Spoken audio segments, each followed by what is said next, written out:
Alright, yo. Let me make sure my mic is good.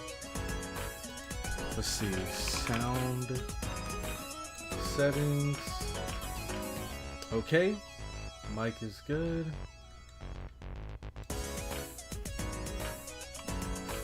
Alright, let's get into this. Swap over. Boom. Let's see if we can get the chat going. How's everybody doing today on this beautiful Tuesday morning? Let's see. Open. Okay, that's working. Let me see if I can fix this beforehand. Paste. There we go. Perfect. And then window capture. Okay, so I'm gonna boot up the game so we can just jump right into this. But the plan for today's live stream is going to be first we will finish Solomon, of course. First we will be finishing Solomon. Then after that, I have two things planned. We will be doing the Babylonia tier list that we missed. So we'll be going through and ranking each of the characters from Babylonia. And then after that, I will be ranking all of the singularities. I have it in like a tier list format where it's like S rank, A rank, B rank. But I think I might actually number rank them. So like rank them 1 through 8.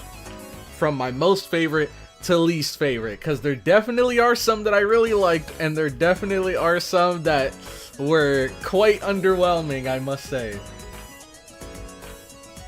Let's see. Yo, we got Akihara in the chat. Juan C, what's up? We have Cornelius here. Neo Acer. Mirai. Oh, snap. Hold on. Speaking of Mirai. Okay, gotta remember to change the chats to live. Let me see. Can I... How did I do it before? Instead of top chat, having it... Well, anyways, I can read the live chat. I don't know if it's going to show the live chat, but whatever. We have Bartholomew here. ZZ Agna. I forgot to press replay. Okay. We got Master Builder here. We got Matt here. Treating my Dantes to a fine feast of sushi and wyvern blood. That's what I like to hear. Can never have too much wyvern blood. Got Xerix here. Let's see. Jeff. Cloudy, hold on. Pop up. Cloudy, I need you to finish Solomon before I have to leave for work in 30 minutes. Okay, I'll try. I don't know how much dialogue is going to be left, but I know we have a battle. And, of course, there's going to be the ending discussion where they wrap up the singularity, but I'll try my best. I'll jump right into it as soon as we log in. Let's see. Anyone else? I saw some comments earlier. Lord Tash. What's up? Have you checked out the memes from last stream? I have indeed. I'm always lurking in the memes chat. I'm always lurking in the memes chat and in the mobile chat. I don't see everything that happens in the mobile chat, but I do pop in there quite frequently just to see what's up. Alright, so the game is up. Let me full screen it. Then we can swap over. Swap the audio. Oh, another thing I forgot to mention. Oh no, don't tell me. Did it really just crash? That was weird. Another thing I forgot to mention is, I think I have some, like, construction going on around my house. So if I ever have to, like, go and answer the door or whatever, then it's because of that. I don't know. I talked to them and they said they might need me to, like, turn my water off and stuff like that, but they haven't knocked yet, so we'll see. When are you going to make your Jekyll team? Once I get the materials, man. When I get the materials. I tried leveling up Jekyll, but I couldn't ascend him all the way. Because I was missing something. I think it was the bones. I think I was too low on bones. ranking all the generic enemies in part 1. If you can find me a tier list that has all the generic enemies, I definitely wouldn't mind doing that. It's just, I don't know. I tried looking up some of the tier lists and a lot of them are kind of trash. So often I have to make my own. System UI isn't responding. Okay. Does this still work? Okay, okay. Alright. Think we're good to go? Let's see what's up. Got some login rewards. Forgot about those. I did a level up Ryoma. So I gotta give these to him. Let's see, you got these foes, those. Alright. Yo, Cloudy about to reach peak. Yes. Yes, sir. We are definitely finally about to get to some new content here. Okay, Noble Phantasm. Let's go. Dude, Ryoma is so swaggy, man. I love this final art here. And the peace sign from, what was her name? Odio? That's such a fire shot. They're really just chilling. Alright. I'm back. What have I missed since the last time I was here?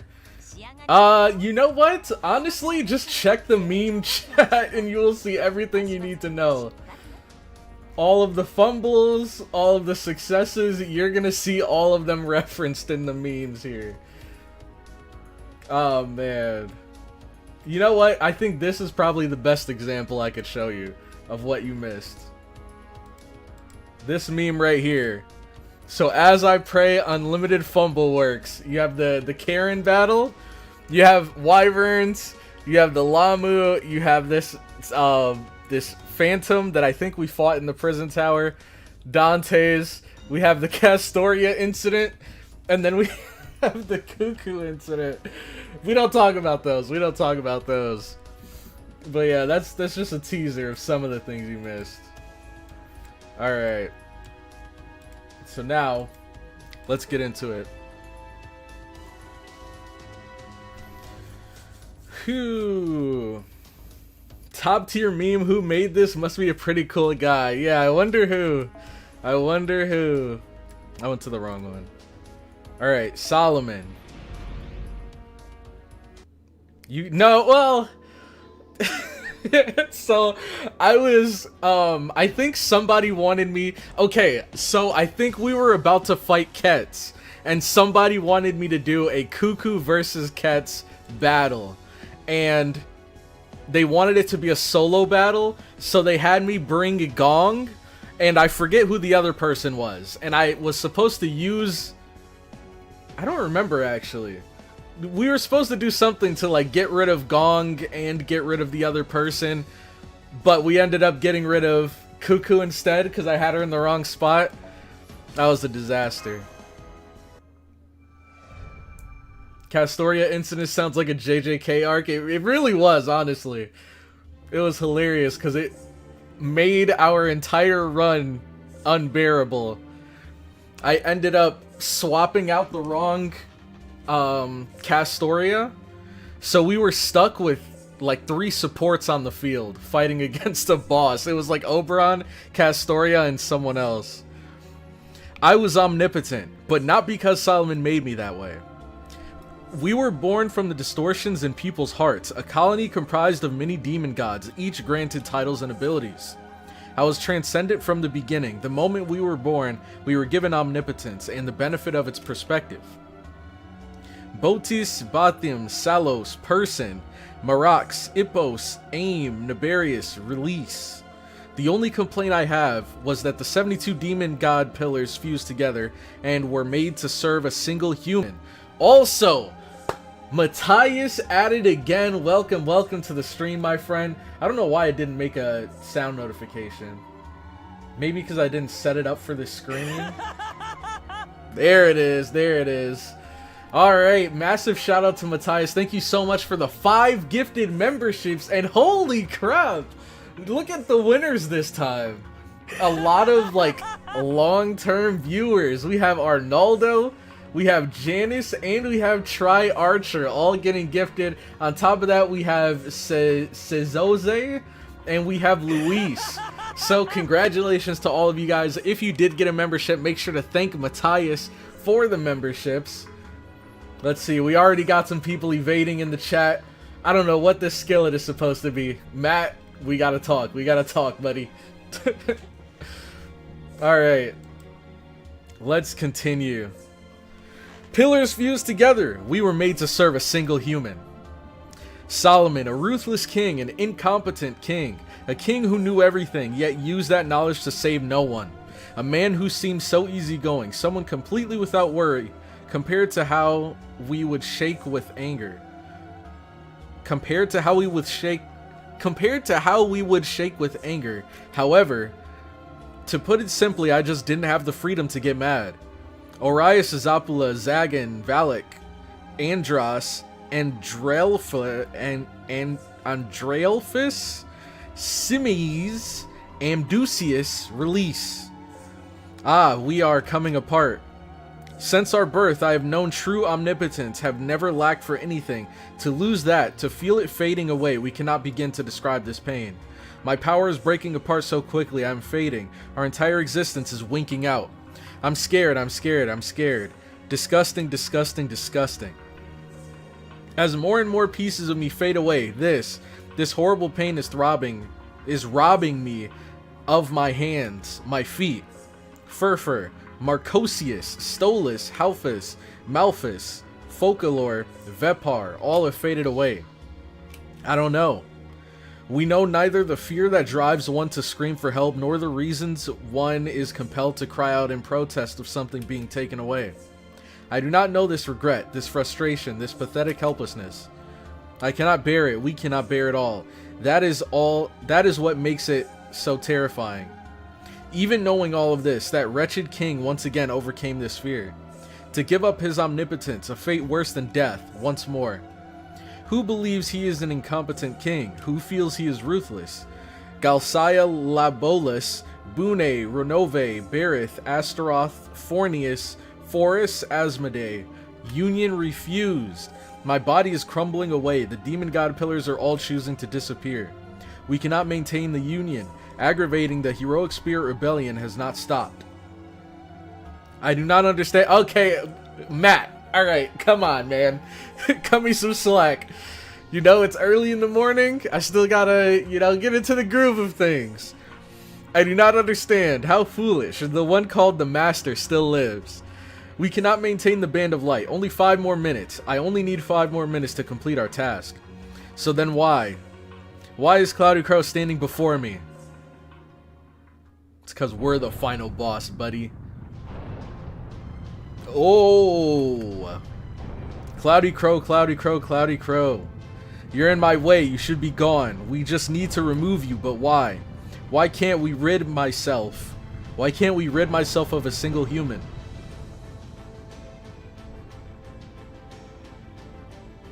Enemy servants attacks unceasing. We 9 pillars, unable to see logic and continued attempts at repulsion. Incompatible, incorrigible difference exists between us and them. Reporting to command terminal Goetia.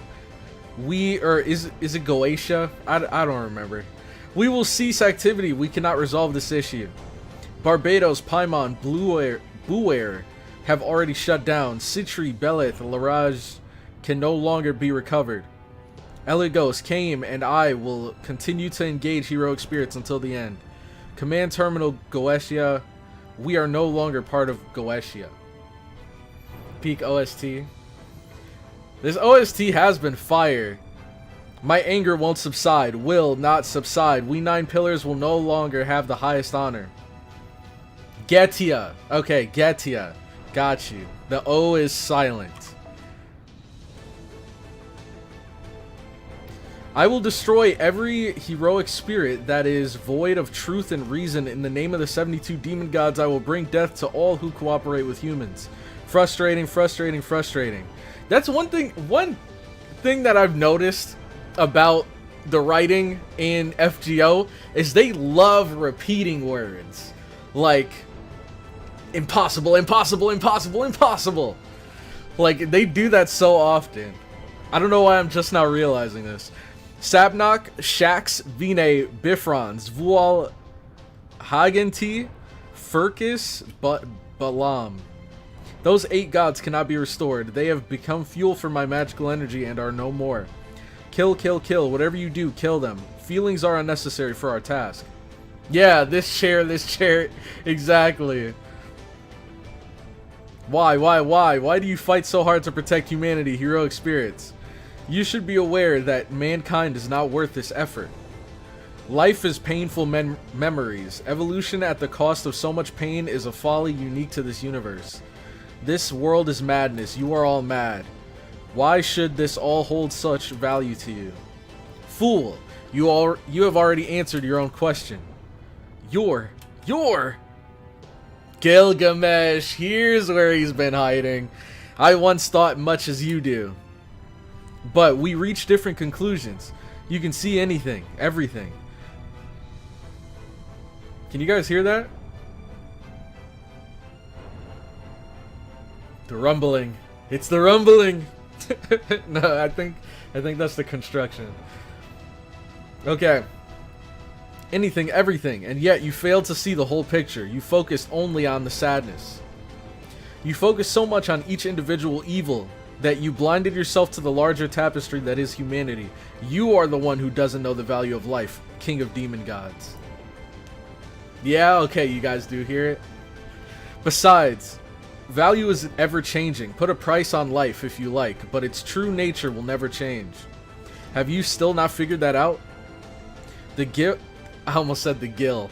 The girl you dismissed as worthless is backing you into a corner. If you're having doubts, then ask. I think that'll be your final salvation. Ha ha ha. Oh, wait, I don't even need to laugh. I forgot we have this. Alright, perfect. Coming in handy. Girl Cloudy. Yep. Femcrow, here we go again. Doubt. True nature. Still not figured it out. Wonderful. Bruh. Are we really gonna go to every single one of them? Our enemies burn like raging stars, unyielding, adamant souls unbroken, even by death. This must be what it's like to be desired. This must be what it's like to be refused. We lack this incredible conviction. How could we have known this immaturity, this foolishness, this brutality? Agaris, Visago, and Semigina have collapsed under this paradox. Marbis, Valifor, Amon will fight to the end due to their triple union. Alices and Oribus protected the heroic spirits and have been eliminated. Oh, I didn't know we had such fervor. But it's too late. Wait, what? Alices and Oribus protected the heroic spirits and have been eliminated. What? So did they swap sides? Is that what he's saying? They helped us? Reporting to the command terminal. Goetia. Warning from GOP. There is no need to wait for full verification. An alignment error of 0.99 whatever % is acceptable parameters. Activate the band of light. Start the temporal leap. We will be reconstructing the casting couch meme. We will be destroyed. This is inevitable now. But before that, provide us with the answers to our endless queries. Even if we are to fail, we should etch our own self-destruction into the universe itself. We're crumbling. We're losing our unity. Some of them defected, yes. Yes, some of them did swap sides. I wish we could see that. We didn't see it in the anime, did we? I think it'd be pretty cool to see them swap sides. Maybe hear their thoughts after swapping sides. Maybe seeing what gave them a change of heart. That'd be pretty cool. Instead, it just all happens kind of off screen. We're crumbling. We're losing our unity. Activate the band of light. We've lost? I can't be that foolish. Our plan left not a single loose end. Left nothing unaccounted for. Nothing to change. Nothing to chance. That's what the last 3,000 years were for. That's what the Temple of Time was for. No matter how small, we cannot create the heavens with any chance of error. Especially when we mean to destroy death. Murmur, Gremory, Osei, and Amy. That's unexpected. Amy? Have destroyed themselves. Belial, Decarabia, and Seer have been destroyed by enemy heroic spirits. I love how some of these names are completely new to me, and some of these names I recognize from the Persona games, because I think there are some of the Personas that are based off of them, like Osei and Decarabian. There are 3 demon god pillars remaining. Repeat, there are... It's over. Give it up. How dare you speak to us of the end? I haven't lost yet. We still have the will to fight and the strength to kill you. Oh, I'm so scared.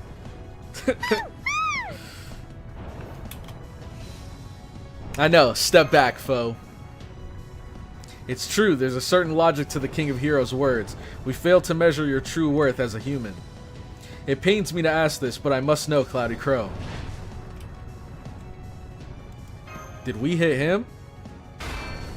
Oh, he blocked it. 3rd pillar, Dentalion, has shut down. Hold on, that's 2 left. Why do you fight? Why do you not submit to me? Why? Why? 2nd pillar, Andromalius, has shut down. Now it's just 1 left. Keep going. Why do you keep fighting so hard? That's obvious. Oh, snap! To live!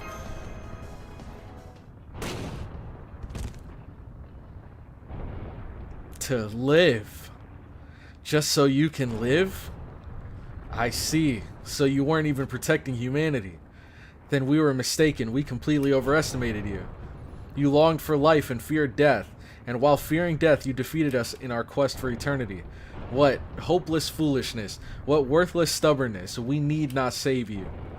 That is the very embodiment of absurdity. Ha ha ha ha. Ha ha ha ha ha.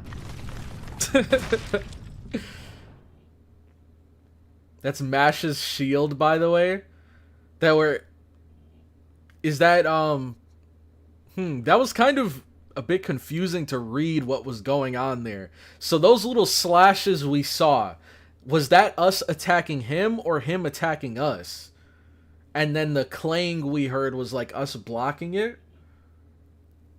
Quick hit him in the nuts. I don't know if that'd work. First, that would be crazy if the big bad boss of all of these singularities trying to destroy the world had that obvious of a weakness. 1st pillar, Flauros, has shut down. All pillars have ceased functioning. Humanity Correction Protocol Goetia activity has ceased. Both? Us attacking him with Mash's shield. Okay. More than blocking him, we were hitting him with the shield. What? Cloudy, you kind of look like a more handsome Corey Kenshin. I don't know. I gotta put some respect on my boy Corey's name. But I appreciate it. I appreciate it. Come on, CloudyCrow, put some emotion in that voice. We're at the finale. Okay, I'm not gonna put emotion into the laugh. The ha ha ha ha ha. Because that's gonna make me sound like a freaking psychopath. Oh, snap! Did you see that? They said the thing! Fate Grand Order. That's the name of the final boss battle. Dude, I don't even know what I want to use here.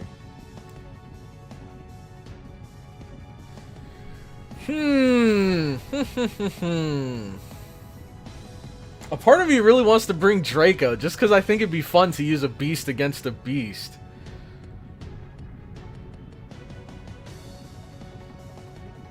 I kind of want to bring her.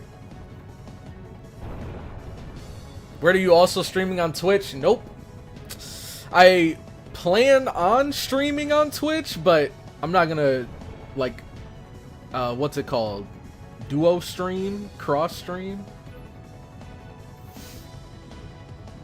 Use mine. Is this one yours? Let's see. This is a NP2 Draco.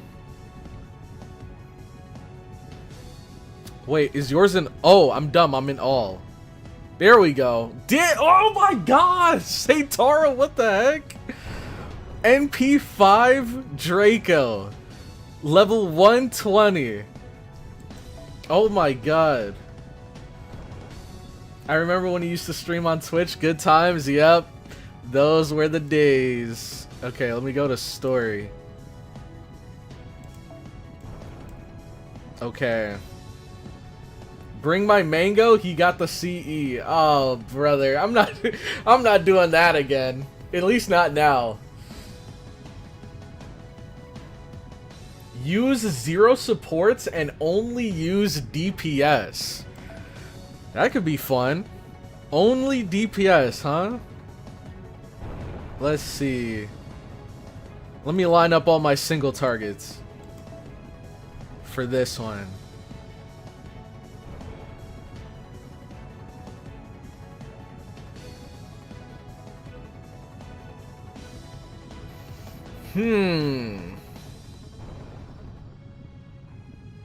You know,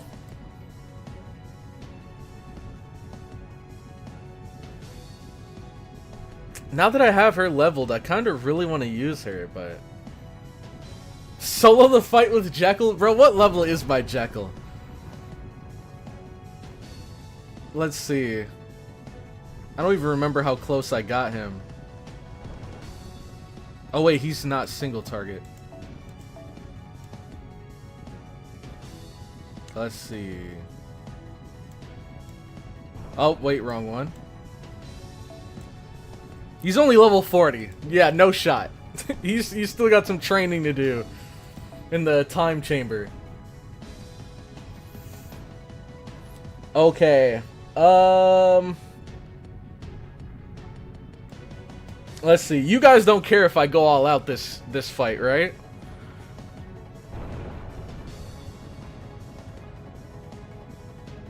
Let's see. Oh, this could be a good pick.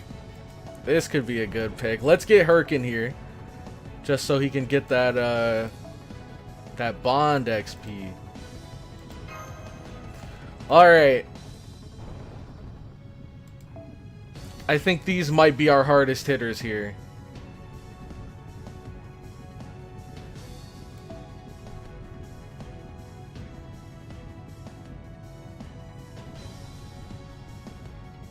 For her, I'll probably get this, just so she can NP right away. And then for her, I might just go with this.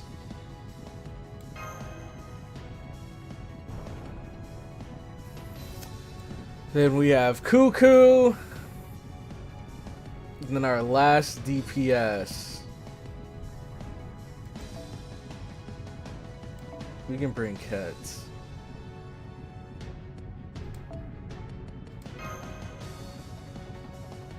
Sure. Straight DPSs. Oh my god, wait, we're way over cost. We're way too juiced up here. Let me take these off, because we're probably not gonna need them unless he has a force swap. Okay.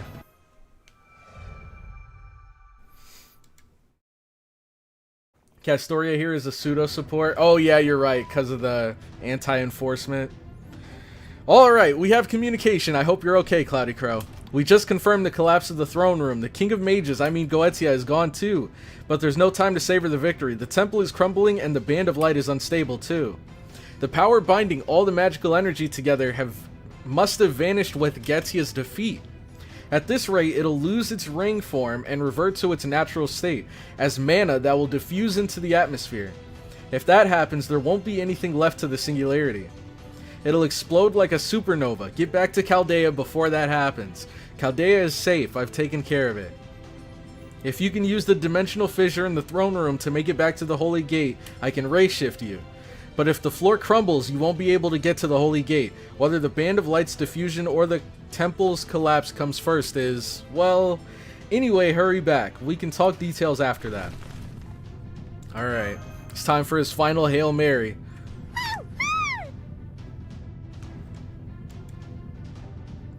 You're right, we need to get out of here, fast!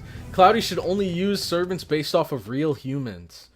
That could be a cool little challenge. The temple is crumbling. CloudyCrow did it. Good work, everyone. Thanks to you, we defeated the demon god pillars, while CloudyCrow made it to the throne room. Everyone's disappearing. Thank you. You didn't let up even for a moment. You fought until all your strength was gone.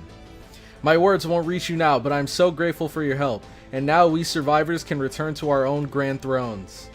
Obviously, only the beasts possess the power to manifest independently. Any true heroic spirit would begin crumbling the moment we appeared in this space. Even so, we did keep the demon god pillars in check. We may have been a ragtag group of heroic spirits, but this was truly a battle for the ages. I see you're starting to fade away, King of Heroes. Are you not going to stay and see how it ends? No, from here on out, what happens should be for humans alone. Neither you nor I are meant to be a part of it. Goetia, the beast who knew no love, an evil of humanity fueled only by his own grief, one who sought nothingness. It's ironic, the evils of humanity themselves represent a love for the human race. All that destruction, it wasn't because Goetia hated humans, or harbored any malice towards them. Malice is temporary, it fades so very easily. That's why the threat to humanity truly rises from the very wish to protect it. Wishing for a better future threatens the current peace. Thinking of it that way, I suppose the beast managed to shake itself free from that cycle. To be honest, I don't really know a great deal about those beasts, since I do not possess the grand title. But it's said they manifested like a chain reaction. In a world where one of the evils of humanity reared its head, other calamities culminating the final evil will appear. Since Beast 1 is manifested, I'm sure the final one, Beast 7, is somewhere in this world too. Whatever shape the beasts of calamity take, it falls to humanity to combat them. I don't care how it turns out, but you should watch over them and help them as much as you can. Now get moving, unless you want to stay here and sacrifice yourself to that great fool, King Solomon. You're right, all we can really do is lend them our strength. Finishing one battle and moving on to the next is what we humans do of that age do. Well done, CloudyCrow. The gathering of so many heroic spirits here was your doing. Alright. And now it's time. Now it's time. Looks like the temple is crumbling even faster than the band of light is dispersing. Just a little more. Run, run! The floor in that area is starting to collapse too. It could give away any second. The ray shift point is 500 meters ahead. Hurry! In time, you'll see B7. Okay. An energy surge. Did he just manifest? No, he was waiting there. Be careful, CloudyCrow. The spirit origin right in front of you is... I know. Of course he isn't going to make things that easy. Dang! That's right. We finally understand each other, CloudyCrow. He kind of reminds me of, what's his name? Rasputin. Just a bit like the same kind of similar model. This whole, like, black and red energy. The golden hair is obviously different, and the tattoos, but they both kind of give off that same aura. I'm not going to let you leave alive. You will die here with me. Alright, we'll see about that. Now in the left corner, we have Goetia, King of Men, versus CloudyCrow, the King of Fumbles. Oh my god. Place your bets who will win the final battle for humanity. My dream is in ruins. Everything I did here in this temple, all the time I spent planning, all of it for naught. That's right, I lost. The band of light is vanishing. The incineration of humanity will be reversed. The moment King Solomon ceased to exist, all my work was undone. I too am no longer the 72 demon god pillars. This is all that remains. No matter what I do here now, I cannot redeem my failure. Killing you will change nothing. This is a meaningless battle. This will have been an unthinkable choice from you before. But now you have a reason to fight. I would do the same if I were in your place. Yes, indeed. Oh, I love this song. Oh my god. I also have my pride. Or rather, I do now. I now understand human mentality. Now that I have a limited mortal life, I finally understand. It's been a long journey, so very long. I have dwelt here for 3,000 years. I'm going to stop you in order to protect the one thing I cannot possibly relinquish, and you're going to stop me so you can return home alive. I have said what I needed to say. So let us begin and bring an end to this quest. O Master, who overcame 7 singularities and 7 worlds, your grand order is all about the incineration of humanity. My name is Goetia. I am the one who used humanity to destroy humanity, the one who strove for what lay beyond. A climax with no one around. I strove for an empty wish that none truly wanted. I am born now, and I shall perish now. This battle may be without resolution or reward, but I shall put my entire being on the line to crush you. My sworn enemy, my hatred, my destiny. I wanted you to witness this. This brief moment is now my story. This brief but precious time has given the creature called Goetia true life.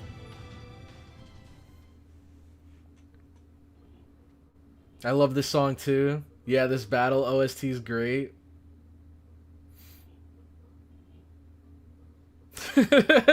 Yes, this truly was our Fate Grand Order. Roll credits. Man. Alright, here we go. 1 million HP. Dang, this model is so sick. How you can see his body's like dissolving away. Yo, C Zoze! Thank you so much for becoming a member. Actually, is that... I think that might be delayed. Okay, I think... Why are these repeating? Alright. Yeah, these are from earlier, but... Thank you again, Matthias, for the 5 gifted memberships. Alright. Let's see what you got. Target receives debuffs with normal attacks. Just random debuffs. Got you. Change class affinity. Defensive against all classes. Ooh. So no weaknesses, eh? No weaknesses.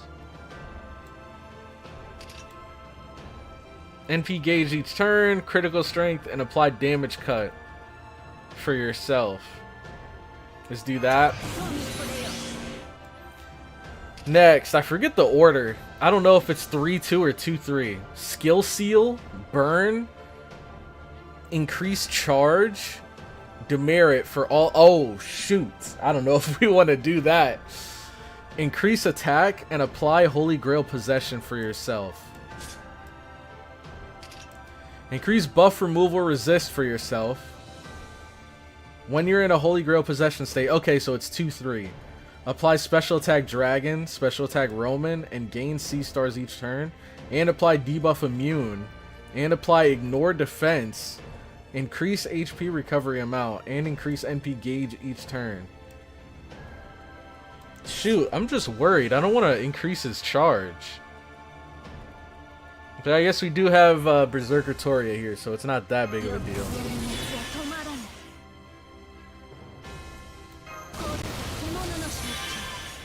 Alright. Now, speaking of... I don't think this is going to be enough. These two together, they might, but I think if I had this maxed, it'd be enough. Let's see. Oh no, not even close. Wait!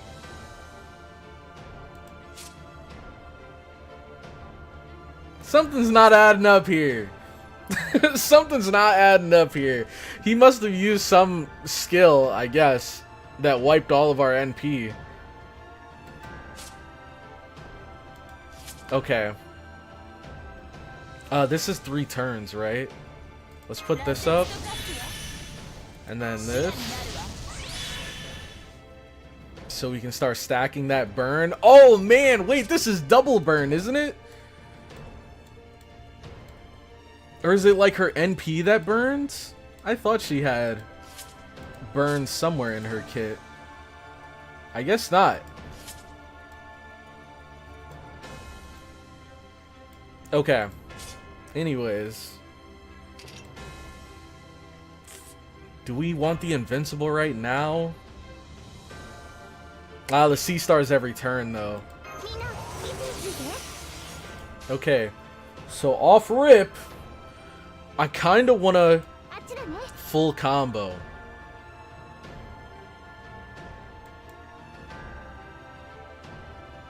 Shoot, but then, you know what? Screw it. He has a lot of HP. Okay. Let's do this. No, that doesn't work. Okay. I gotta get Draco to be the main character here. Because I didn't want to bring Draco just to beat him with Berserker Toria.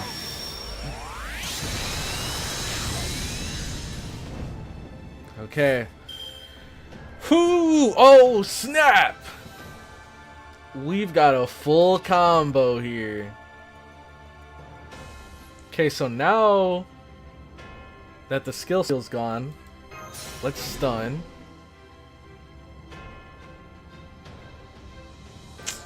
Shoot.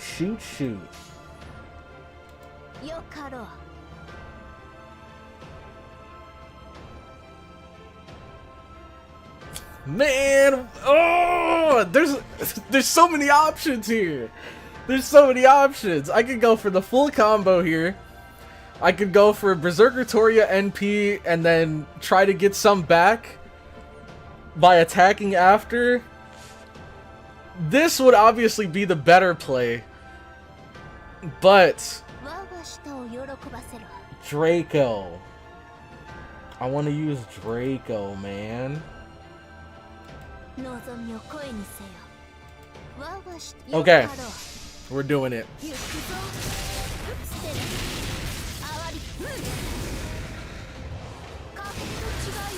What the? Okay, what is that? I've never seen that icon in my life. What the heck? Oh, apply trait Roman. That's cool. I didn't know that was what it looked like. Alright, so she almost has NP. Oh my gosh. Bro. It's kind of crazy having 3 DPSs because you have so many options. Usually, I feel like the battles are more straightforward. It's like, oh, just funnel your supports into one character and go crazy. Now it's like, do I go full combo? Do I use the NP before the buffs wear off? Because this is the last turn, right? It is.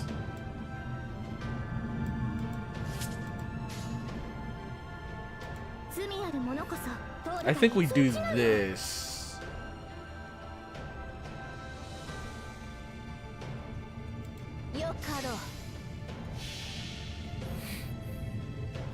Let's see. Oh shoot, I think that was the last turn for the NP gauge up too. I'm not sure. Well, let's hope she has her NP by next turn.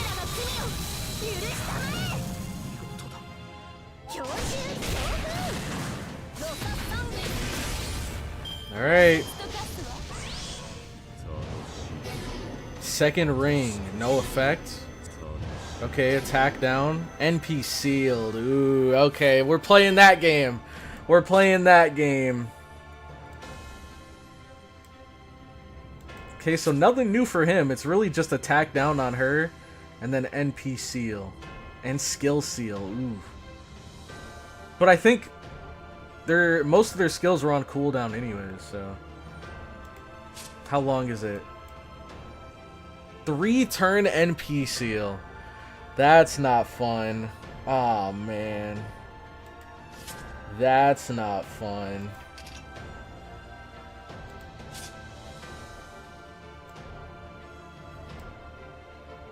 Shoot! And the debuff immune ran out already. I guess we just have to keep wailing on him. I guess that's the only thing we can do right now.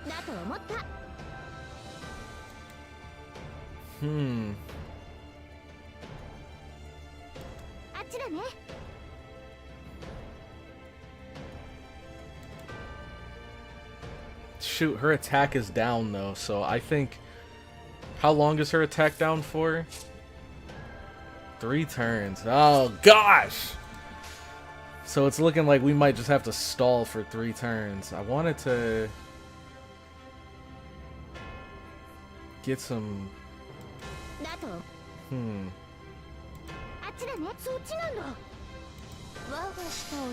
I kind of want to keep our stars up, because at least we can keep smacking them with crits.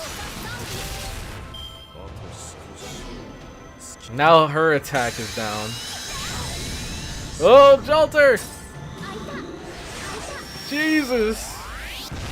And his charge is up. Oh boy, oh boy, oh boy. Who do we have in our back line? Shoot, no one that can help. We're all DPSs. Crap! At least we know the show's not over. Even if they do all die here, the show's not over. We still have some backup. Wow, it's kind of crazy how the best case scenario is that his NP just does damage. Because I don't know if it's the same one as before, or if he's gonna give himself some kind of buff afterwards. Shoot! I should have used my NPs while I had them, man! I don't even have skills I can use here.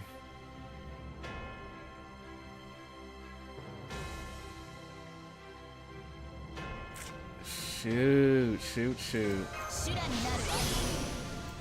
Alright. Full damage.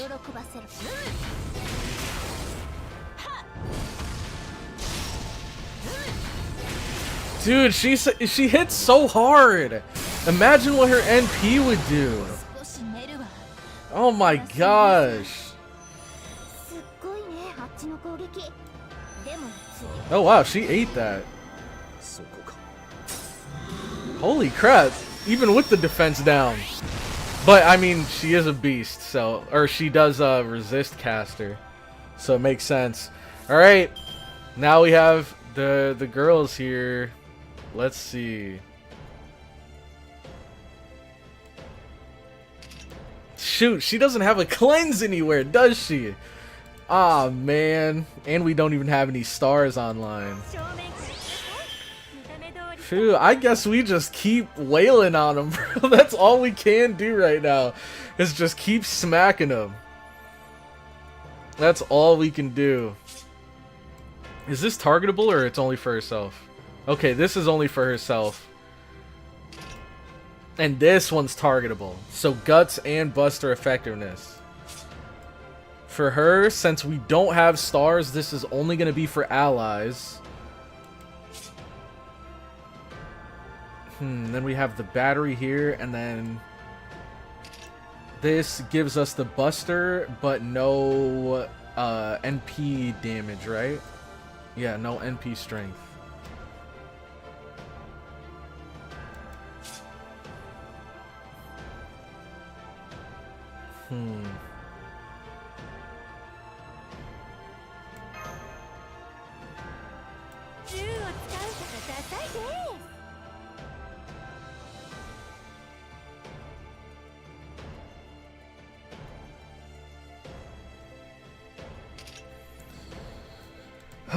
Okay.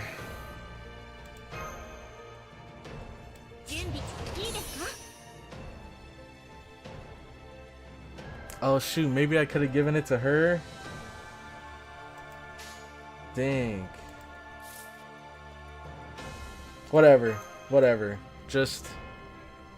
We have C-stars we can use now, though. I forgot about that. Okay.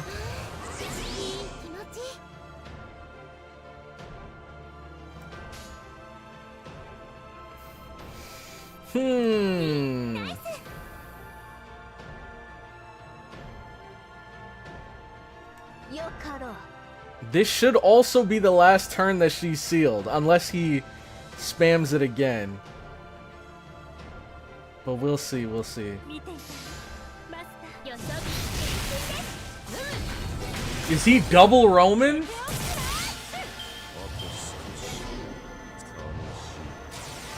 Invincible.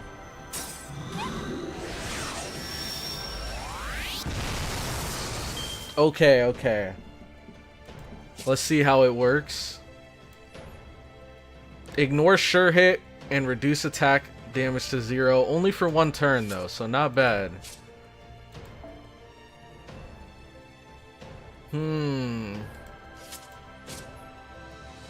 No one has ignore invincible.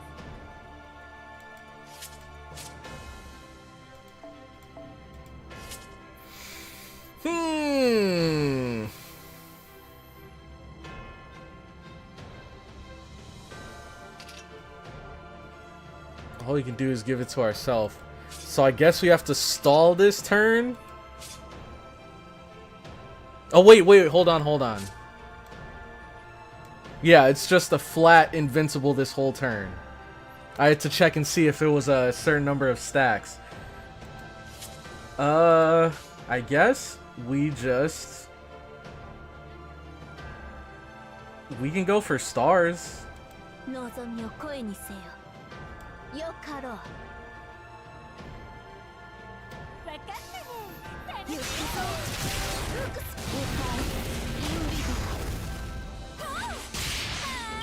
Okay.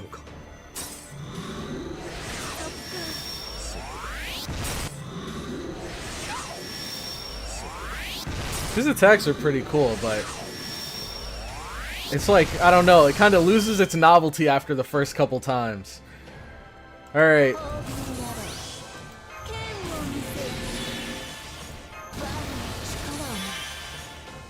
I think he's dead. I believe he is dead.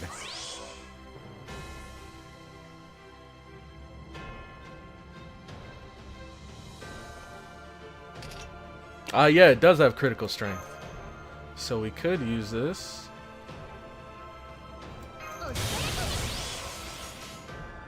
Okay. Boom.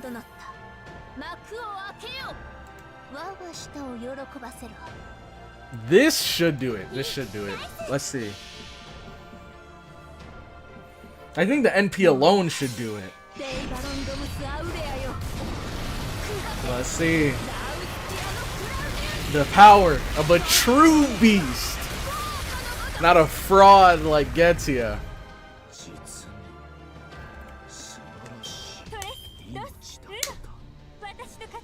Easy. Alright. And that's that.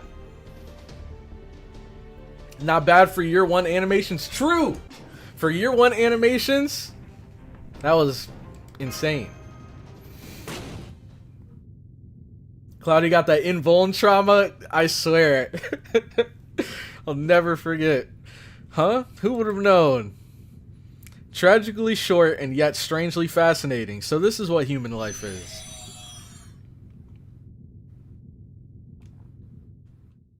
Alright. Double Roman sounds funny. Alright, the video is back up. Tell me what happened later. Hurry up, CloudyCrow. Chaldea is starting to move away from Solomon's Temple of Time. Get to the ray shift point now. I'll hold it till the last possible second. Right, I'm coming. Oh, that's cool. I like this camera work here. We're almost there. Just a few more steps. Oh no, it's collapsing. We don't have much time. Damn it, I was so close. Unless there's still a chance. Reach out, senpai, grab my hand. Here it is. So fire. Mash is back, baby. I love this shot too.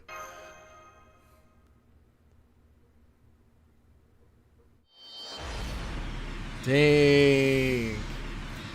Just when we thought we lost her. You should look up Goetia's April Fool's sprite. Alright, we could check it out.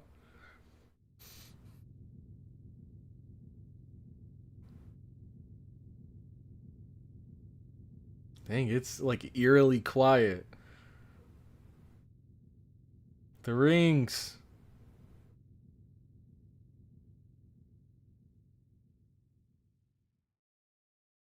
They were left on the throne. Return of the eggplant. Bullshit revive mechanics go. Alright. What? What is this? Return. Oh, okay, okay. Section 15, return.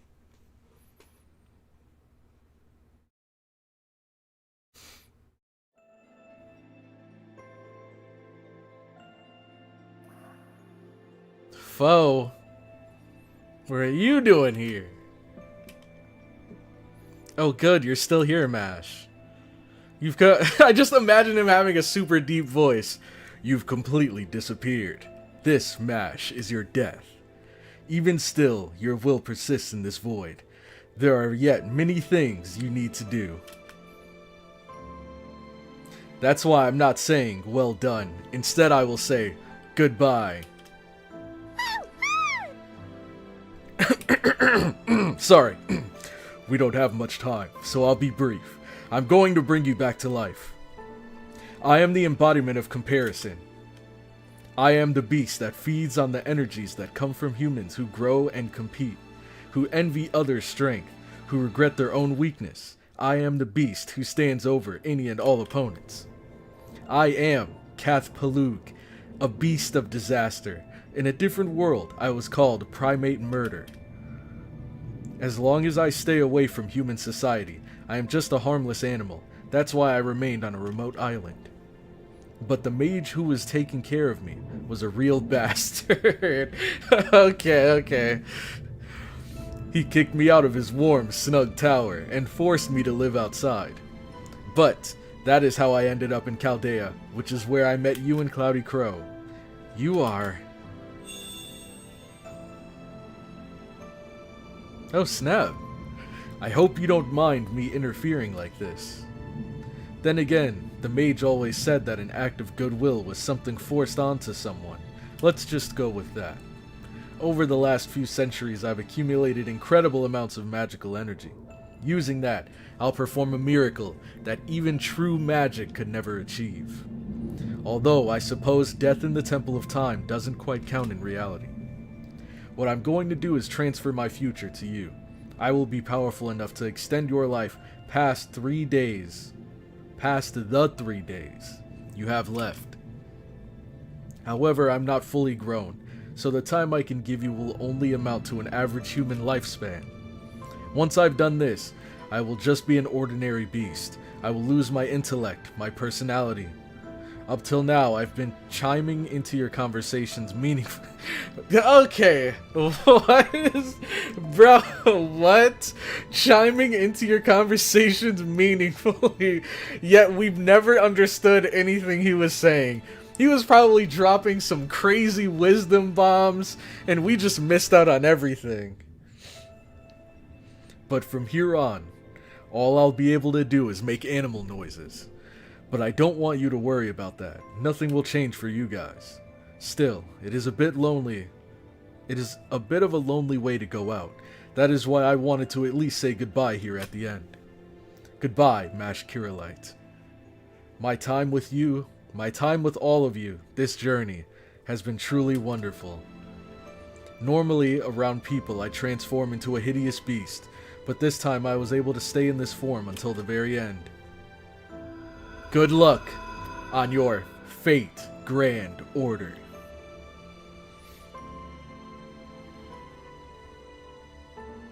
Dang, the art is kind of going crazy.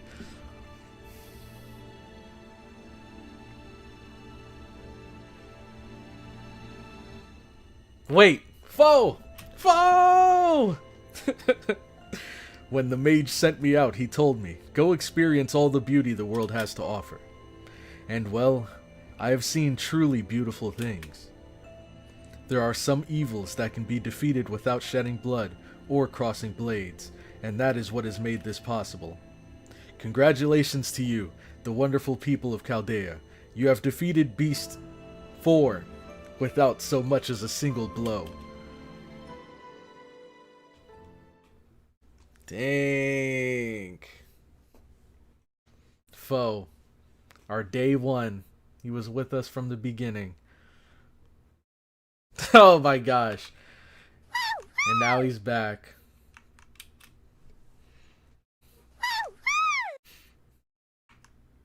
Oh, I get it. Foe 4. I get it. Feels like something just licked my cheek. Here she is. We're back in the lab. Senpai. Hugging you back? Why? What? Who does this, bro? Who does this? This response makes sense. Why would you shout hugging you back? Just do it. Oh my gosh. Yes, good morning, Master. I made it. Mash, that's so wonderful. What happened? Well, I really don't know myself. When I came to, I was standing right at the ray shift coordinates. I think I remember someone with a warm, kind voice sending me there, but I'm not sure. I woke up to Foe's voice, and then I saw you running towards the ray shift coordinates right in front of me. And something told me to reach my hand out to take yours. Foe, do you know anything? He lost all of his intelligence, man. He's just an animal now. Hey, you two, that's enough PDA for now. You're embarrassing the staff. Da Vinci! Da Vinci. Yes, the universal genius Da Vinci in the flesh. Good morning, CloudyCrow. It took you almost an hour to wake up from your ray shift, but your vitals all look fine now. You do look to be suffering fatigue, overstressed magical circuits, and tons of small wounds. But hey, you made it back more or less in one piece. Which means I have the honor of saying this. Congratulations on completing your mission, Master CloudyCrow. With your safe return and awakening, I am pleased to declare our final grand order complete. Who was here? Who was here? If you were here, type I was here. Ribbons and confetti raining down. It's like a ticker tape parade. 85 episodes. Yeah, the staff and I prepared it for this exact moment. There's only a handful of us here, so it was never going to be a thunderous applause or anything. But we wanted to at least make it look like a celebration. So, what do you think, CloudyCrow? Overcome with emotion. Everyone, thank you so very much. It was only because of your hard work keeping Chaldea safe and in a place that Senpai and I were able to return. This victory belongs to the entire staff of Chaldea. Everyone here made this happen. You're right, while CloudyCrow was asleep, Chaldea safely returned to normal space. About 60% of the facility was destroyed, but we can fix all that later. Lev Laner's assault at the beginning of our Grand Order claimed the lives of 200 of Chaldea's staff. 47 masters are still frozen in the preservation chambers. And one of our people did not return from the final singularity. Oh yeah. Each of those lost is someone who can never be replaced. From what I understand, death inside Ars Paulina, Temple of Time, doesn't count since it's located outside of the universe and time.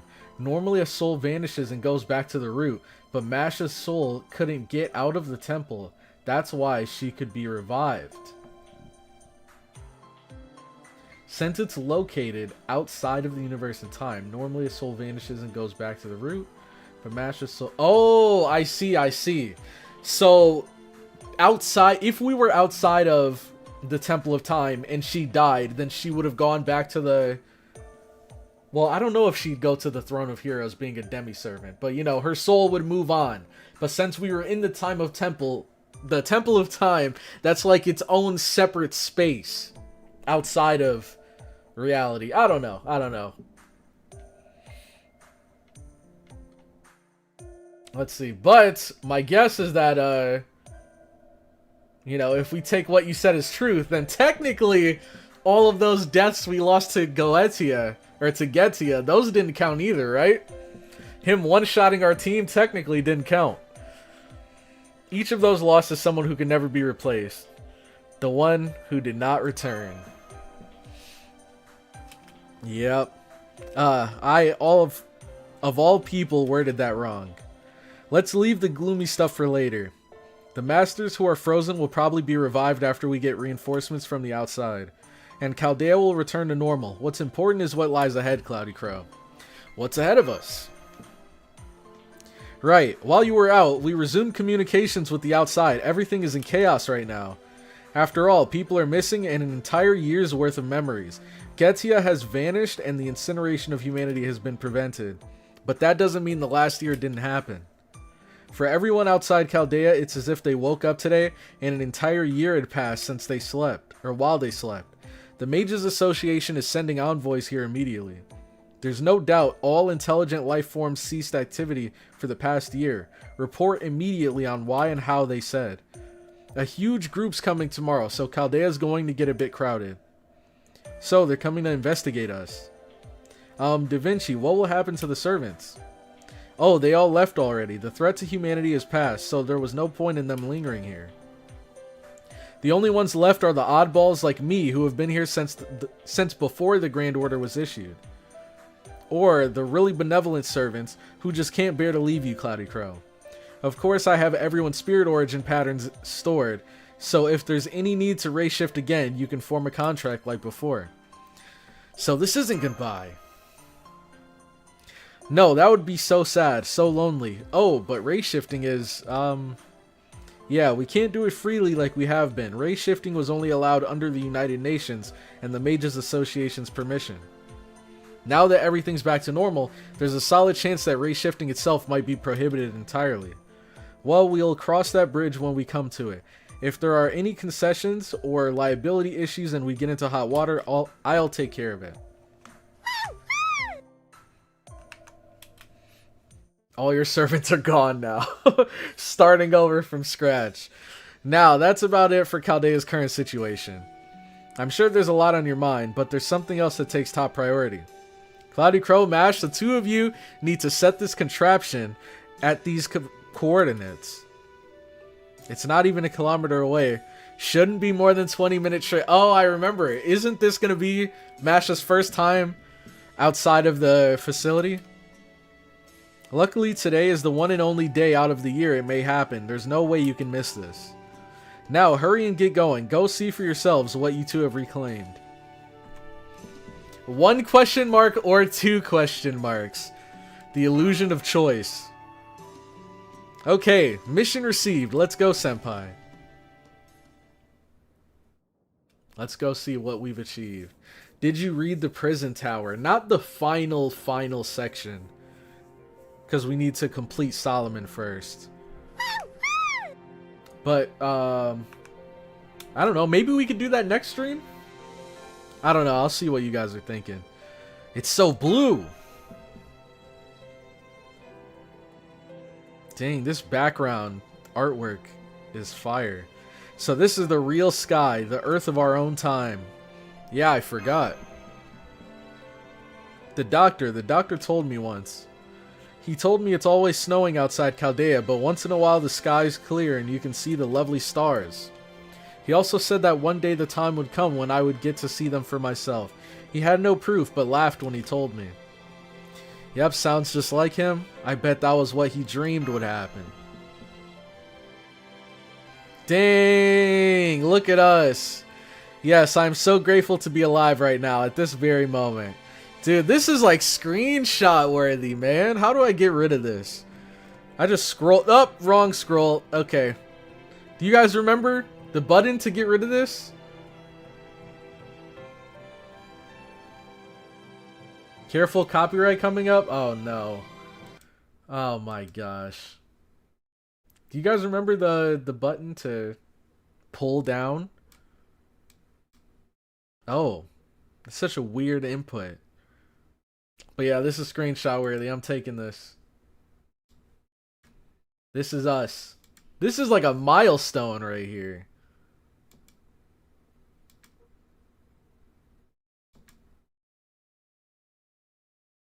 Ah, crap. I gotta set a timer.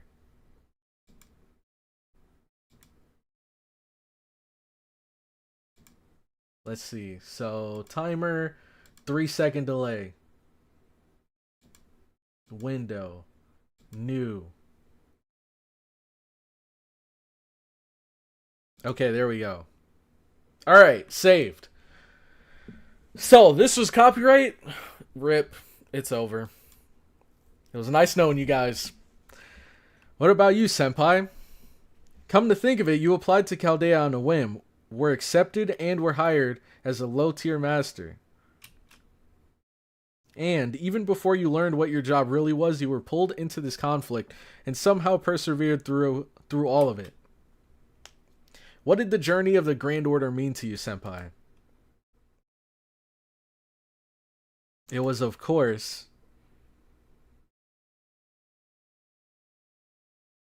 dang, all these wallpapers, man.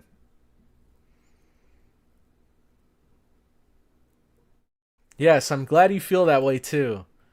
So rest assured, my master, I shall follow you to the very end. The copyrighted song is in the credits. Okay, okay, good. I was worried for a second. Okay, because our journey will still continue, and to start, we'll go beyond the horizon ahead. Once we've done that, we'll go further and further beyond. This is our, or rather, human nature's order. All that worrying and lamenting about the future, it was because we had hope. That's why I'm sure there are many more adventures lying ahead of us. Now, let's go, Master. Let's go towards that new year you saved for us all, where the unknown awaits us. Alright, I'm getting the mute button ready.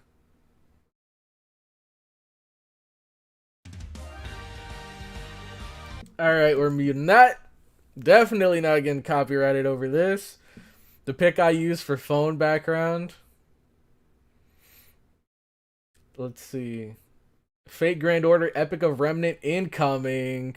EOR trailer now or next stream? We can definitely do it this stream. For sure.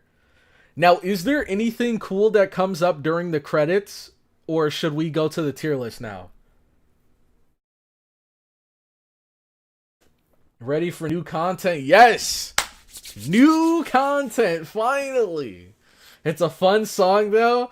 Yeah, but it's not worth getting the entire stream taken down.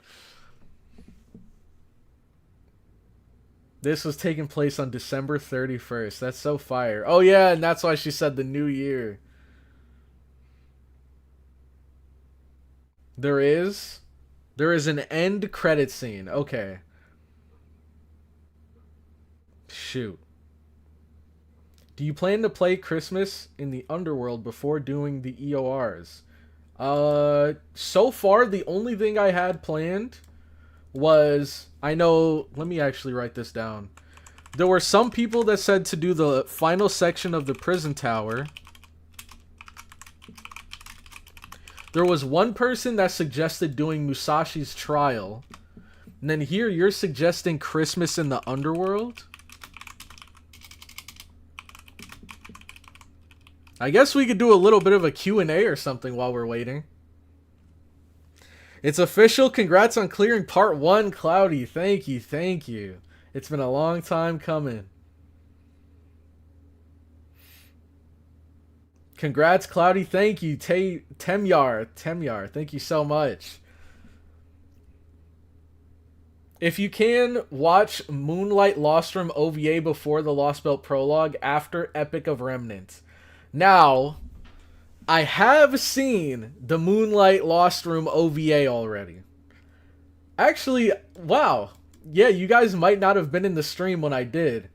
But if you head on over to the Discord, I have a link to the Discord in the description. If you enter the link, and then in the server, there's a room called Mobile Chat. Just go there and then go to pinned messages. And then, oh wait, it might not be here actually.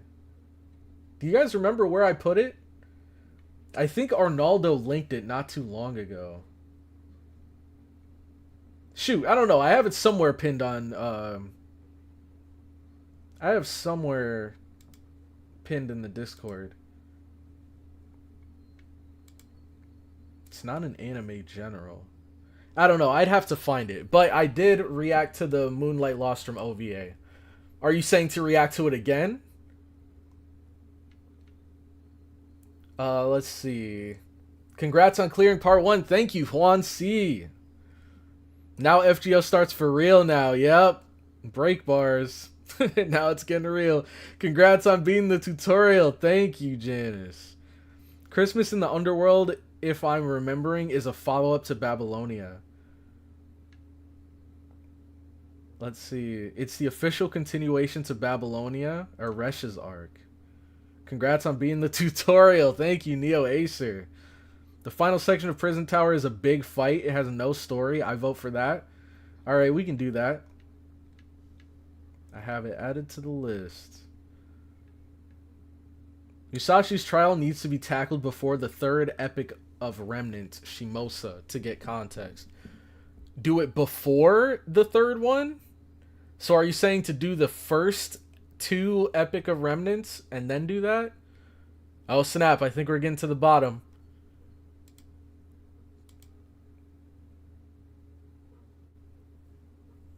Let's see. We got the full loading screen. We got any rewards? Grand Temple of Time Solomon complete.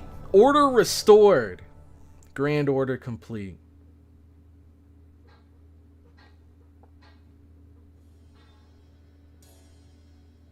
Okay, mission received. Let's go, senpai. Well, well, take a look at that. They went off holding hands. And both Mash and CloudyCrow had wonderful smiles on their faces. I think it was right after we went to America. What? Right after we went to America. Well, how about it, Da Vinci? How do you think CloudyCrow's doing? The Singularity was a good deal more difficult this time around. Nobody expected this would turn out to be a battle against an actual military force. CloudyCrow could have run away or hidden, but she didn't give up. She's got a long way to go, yet as a mage, but as a master she's doing well. At this rate, it won't be long until she becomes Chaldea's most famous master. You look so proud. It's good to see you putting your trust in others. But, are you sure about this? Shouldn't we tell them something at least? There are many kinds of secrets, but yours is basically a lie of omission at this point. If you think about it logically, when the truth about the relationship between you and the previous director comes to light, CloudyCrow might hate it. Okay. I thought she was talking about him being Solomon, like that secret, but I guess she's talking about him and Maresbury. Oh, well, yeah, still I can't tell them. If the man claiming to be Solomon really is Solomon, that very secret will be our trump card. Oh, wait, maybe he is talking about it. Oh, I'm dumb. Yeah, the secret connection between him and Maresbury was that he was Maresbury's servant. So, she knew way back in, I think this is after America, is when she figured this out. And she probably knew it even before this. Interesting. But if the enemy learns the truth and has time to prepare, we'll lose our advantage. I won't tell CloudyCrow even to the very end. I see. Well, I guess that makes sense. It really is only effective if the enemy doesn't know. If that's what you've decided, I suppose I'll play along. That would be helpful, thank you. It's not that I don't trust CloudyCrow, it's just considering the circumstances. I'm an awful person. I'm leaving CloudyCrow in the dark about the most important thing. But I'm glad she came to Chaldea, a normal person and not a mage. I think it's interesting. The question I have is, did Da Vinci find out on her own, or did he tell Da Vinci? Yeah, Da Vinci, instead of a prominent genius like you saving humanity, it would be better for an ordinary, pure-hearted person like her to save the world with the help of those around her. Wouldn't that be more of a display of mankind's worth and value? That's what King Solomon believed, and I think so too. Though King Solomon and I are practically different people at this point. After all, he didn't have any human sentiments. What does that mean? Are you saying he was a cold and heartless until the end? No, it's something far simpler. You see, every hero starts off human. They might have a blood of a god or be the subject of a prophecy, but few are ever born heroes. First, they live human lives, they live as normal people until something pushes them beyond that, and they become true heroes and become inhuman.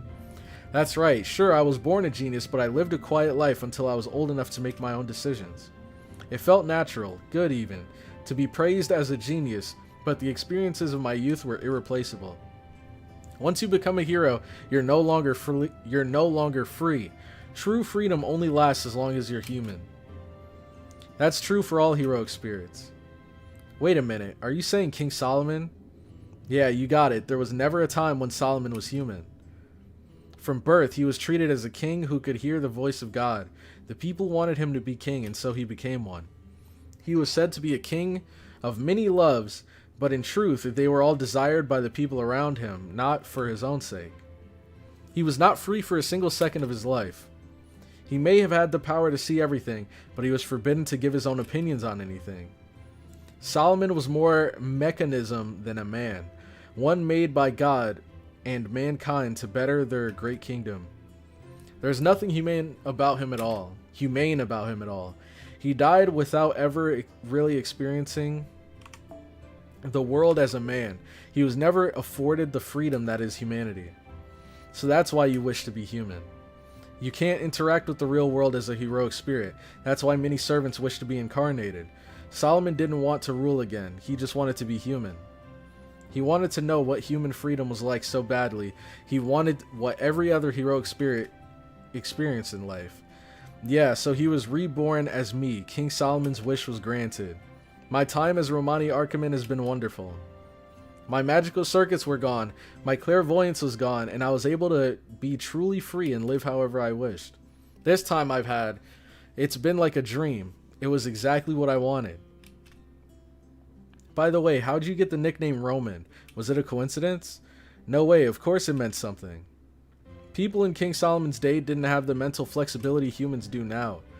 They could think as a society, but not really as individuals. There wasn't much individualism. Many people could think freely if given the chance, but the basic mentality was that everyone obeyed the laws laid down by God. So when I learned the word romance, I was surprised and even delighted. The freedom to dream of a future, the ambition to look for a better tomorrow, to know that the people who come after us would be capable of these things. I'm not entirely comfortable with the fact that the word romance comes from the word Rome, but that doesn't really matter. Even the mighty Rome that threatened Israel in the days of King Herod is gone now. The world of man changes, and if, in the midst of those changes, good things grow, so be it. Well, anyways, I like the idea so much I wanted people to call me Roman. When I became human, I wished to live like that from the bottom of my heart. Sheesh, when you say it like that, I don't have the heart to make fun of you for it. But, are you sure? If you go down this path, you'll lose that freedom of yours. It's been more than a decade, huh? It went by so fast. But it's okay, CloudyCrow is here. As long as she becomes a good master, there will have been meaning in my time here. I could ask for no greater reason for this human existence. It more than makes up for the freedom I could have had. Alright. It's time for the briefing. I'm going to head to the command room.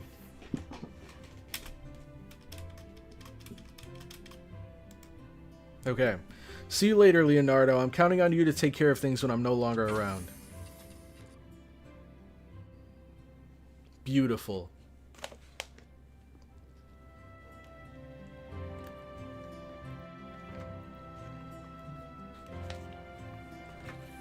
That is a good point.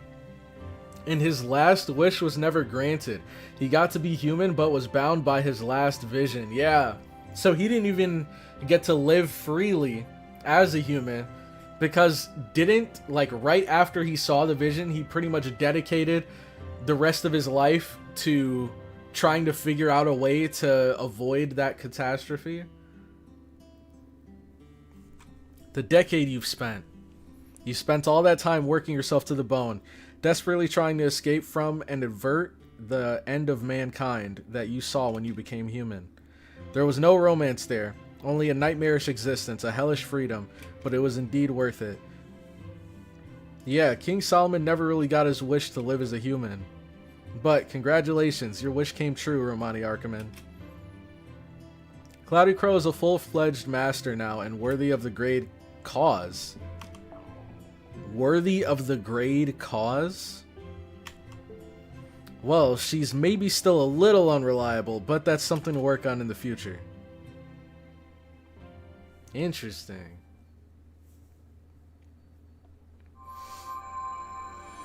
Grade bestowed. Cause. What does that mean? Noble Phantasm, level up. Level 3. Oh, snap. I didn't see. Crap. I think it... I don't know. Maybe it already had damage cut. I didn't see if they added anything to her NP. Now you're recognized as a mage. Because it's a Magus term. Holy. We got a video here. It means you ranked up 2 ranks in Mage Society. Let's go. We got to skip a grade.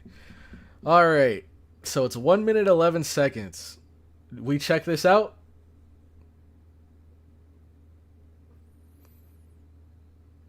Someone should make a list of what CloudyCrow must do from here up until EOR 4 in order chronologically to make it easy keeping track, including the Musashi trial, Seraph. I'm down for that. If anyone wants to make that list, I'd appreciate it. Alright. What we got here? Chaldea finally achieved the restoration of humanity. However, with a new singularity observed, Chaldea once again race shifts in the name of the preservation of humanity. You guys care if I read this out or no? Oh snap. Was that Moriarty? We got BB, Robin Hood.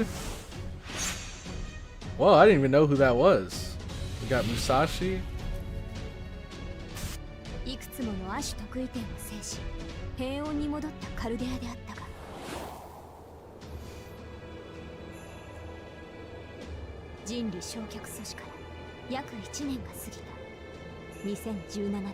So a year later. Oh snap! Koyan! Kirei! Dang. Fate Grand Order Epic of Remnants! Fire! Is this my title screen now? That looks sick! Yo! That's so sick.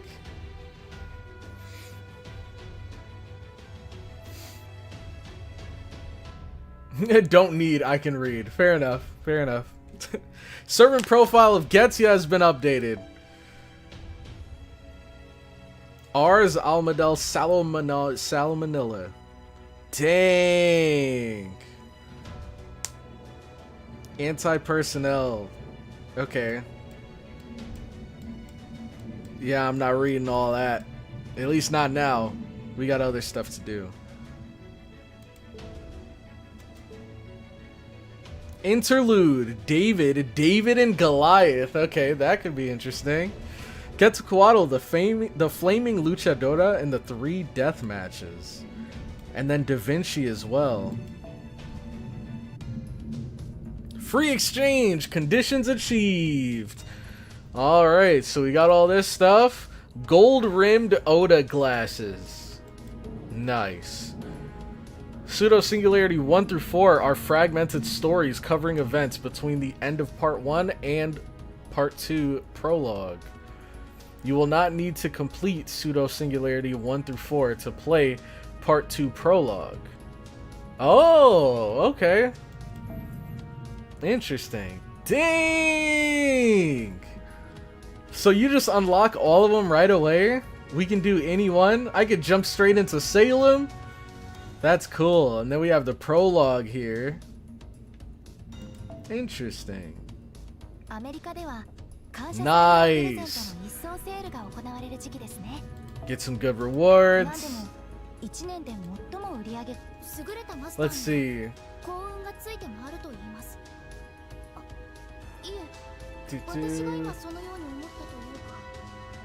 Why don't you rewatch FGO final movie? Is that the... Shoot. Which video was that again?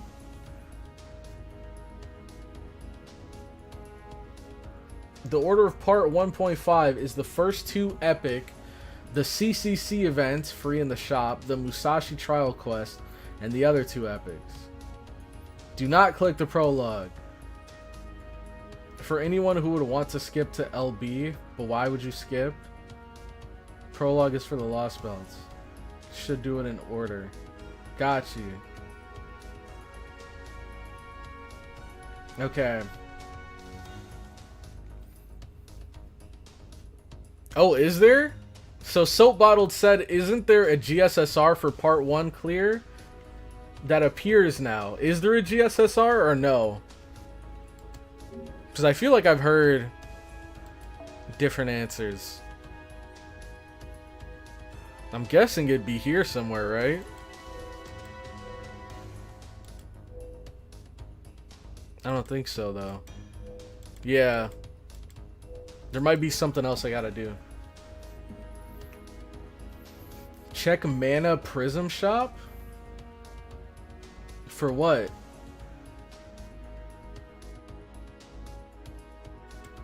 Mana Prism Shop? Is there something I'm specifically looking for here, or do you just want me to look and see what's new?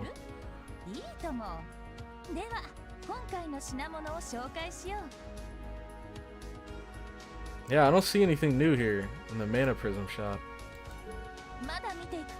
It's after EOR, okay.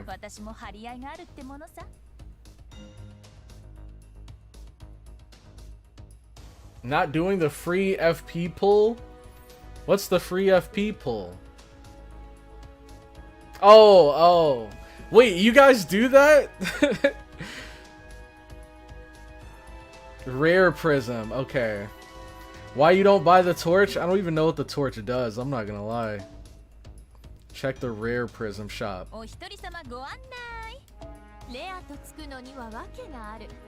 Oh my god, there's so much here. Okay. I see all these trial quests are free. Okay. We got a MC for free. Is there something specific I'm looking for?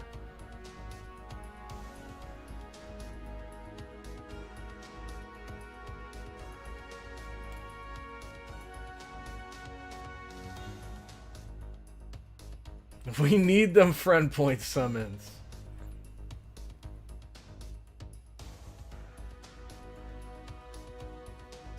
Look carefully and buy all that is free. I'll do that off screen. Because I feel like I might be here for a little while if I'm running through buying all these things. The main interlude Seraph. Well, we're not going to start that today. So I'll save that for the stream when we get to that. For now, we have two other things planned for the stream. I know one of you guys said you wanted me to check out some video. I'm not quite sure which one, but we'll do that last. First, we have to go back and do our Babylonia tier list. So we're going to be ranking all of the Babylonia characters. Let me pull it up here. Okay, full screen. So, we're going to be ranking all the Babylonia characters, S through D. And then, after that, we'll be ranking the singularities. Now, I think I'm going to change this. Let's see, there's 9 of them. So I'm going to rank them from 1 to 9. Or I guess I could just do that. 6, 7, 8, 9. And then I'll probably just make them all yellow.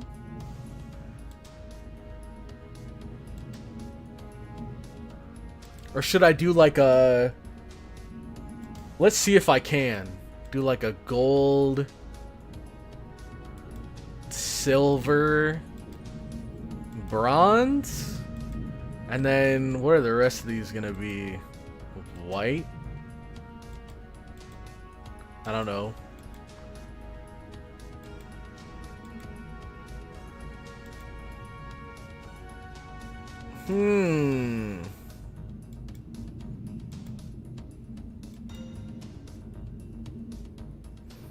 Maybe we could do that. Just like this light orange for the rest.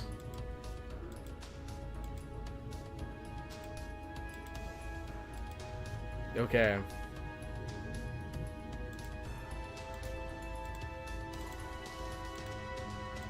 There we go. So we'll be ranking these from 1 through 9. But first, let's do the Babylonia tier list. Now, before we do that, I got to get the music going.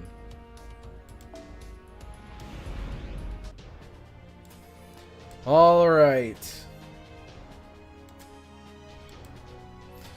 Let me read chat real quick before we get into this.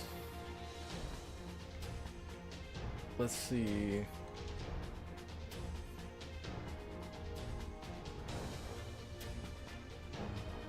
Discord has a short video. Okay, we'll check out that video at the end.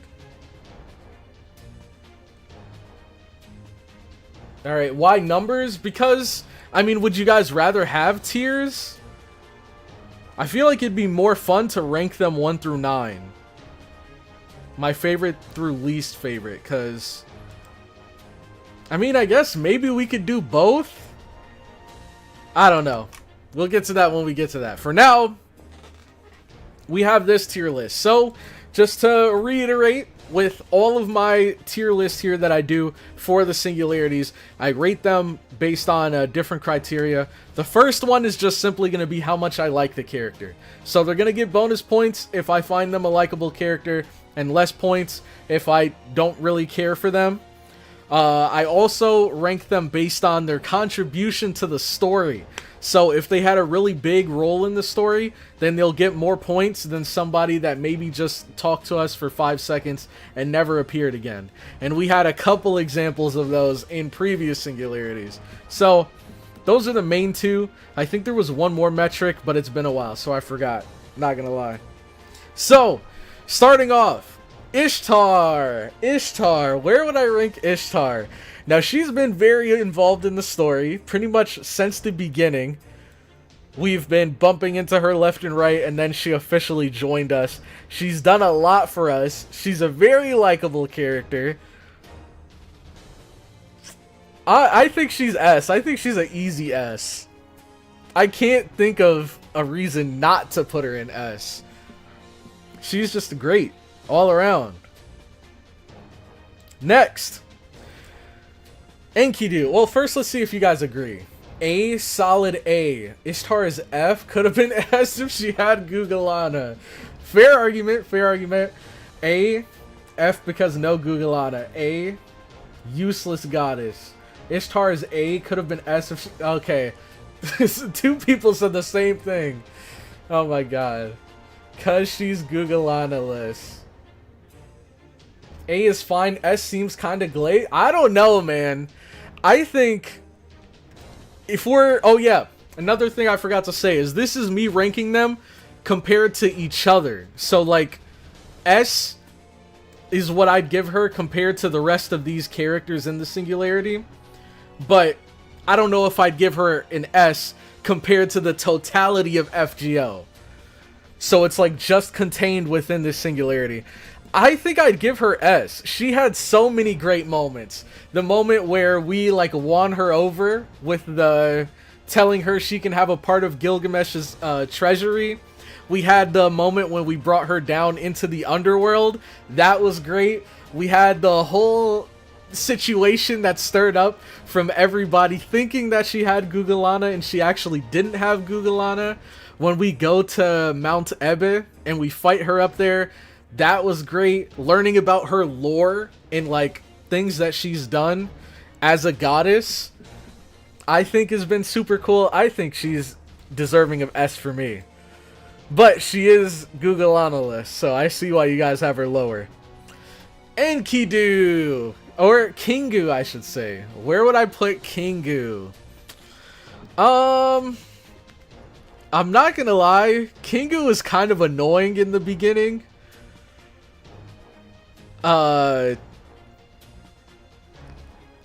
didn't really care for him at all until you get to that part where Siduri saves him. Before that, I think, at least when it comes to how much I like him, I probably have him in the BC area. But it was satisfying to see him get turned on by the Lamu. That was great. And then his whole conversation with Siduri, and then him coming back to help us was cool. But ultimately, I'm thinking B. I might, if it was Enkidu, then I think this would be a different rating. But Kingu in Enkidu's body, I don't know, man. I think I gotta go B. Let's see what you guys are saying. Kingu is S. Kingu S. Enkidu F. Dang, you guys really hate Enkidu? Kingu gotta get S. Enkidu, Kingu, A. For me, it's A. He's grown on me. Enkidu would be an A or S. Kingu is B or A at best. He's S. I like Kingu more for what he does for Gil than him in his own right.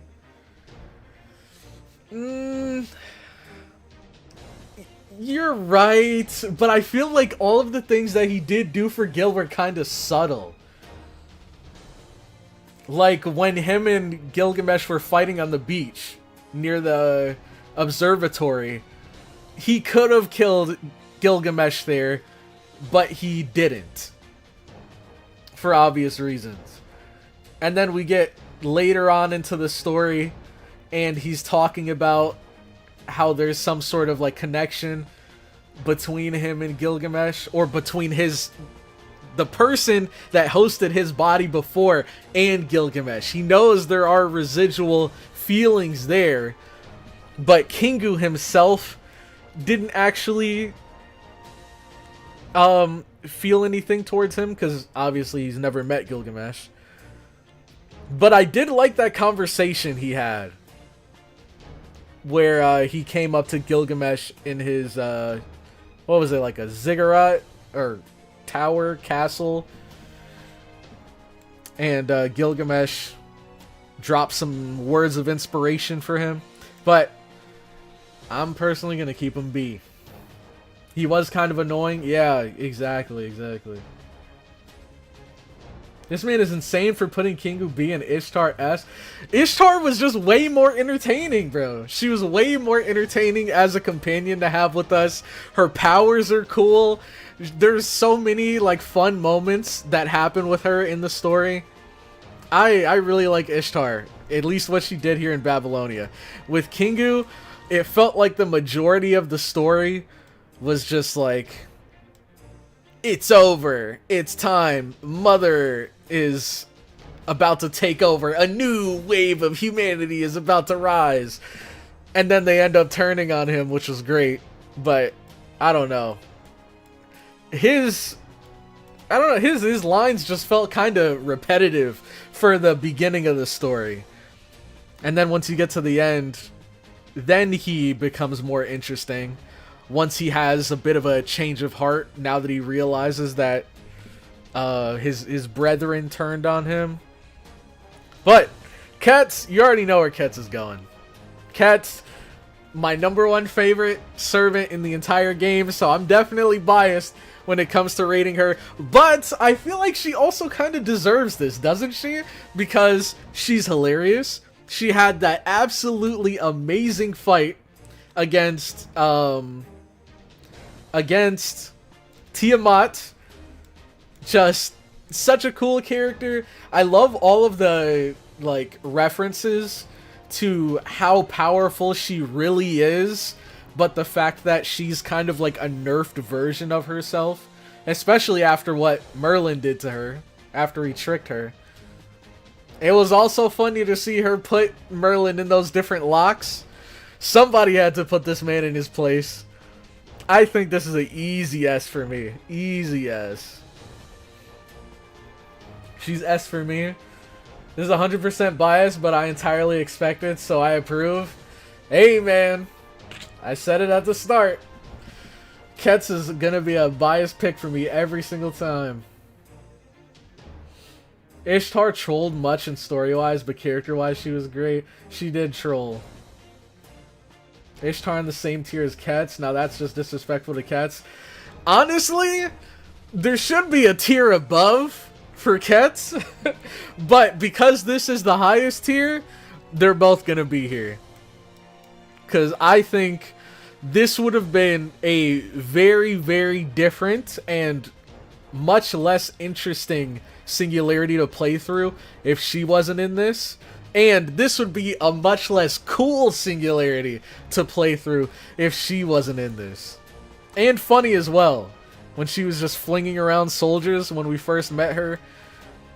Okay, next, Gilgamesh. I mean, I feel like I don't even need to say anything. You guys know Gilgamesh is S. You guys know Gilgamesh is S. This man died aura farming. He died while aura farming in his throne.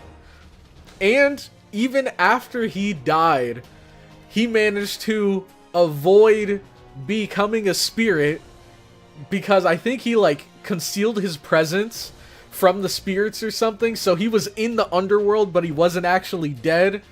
This man willed himself back into the Singularity after he died for real and came back in his prime form.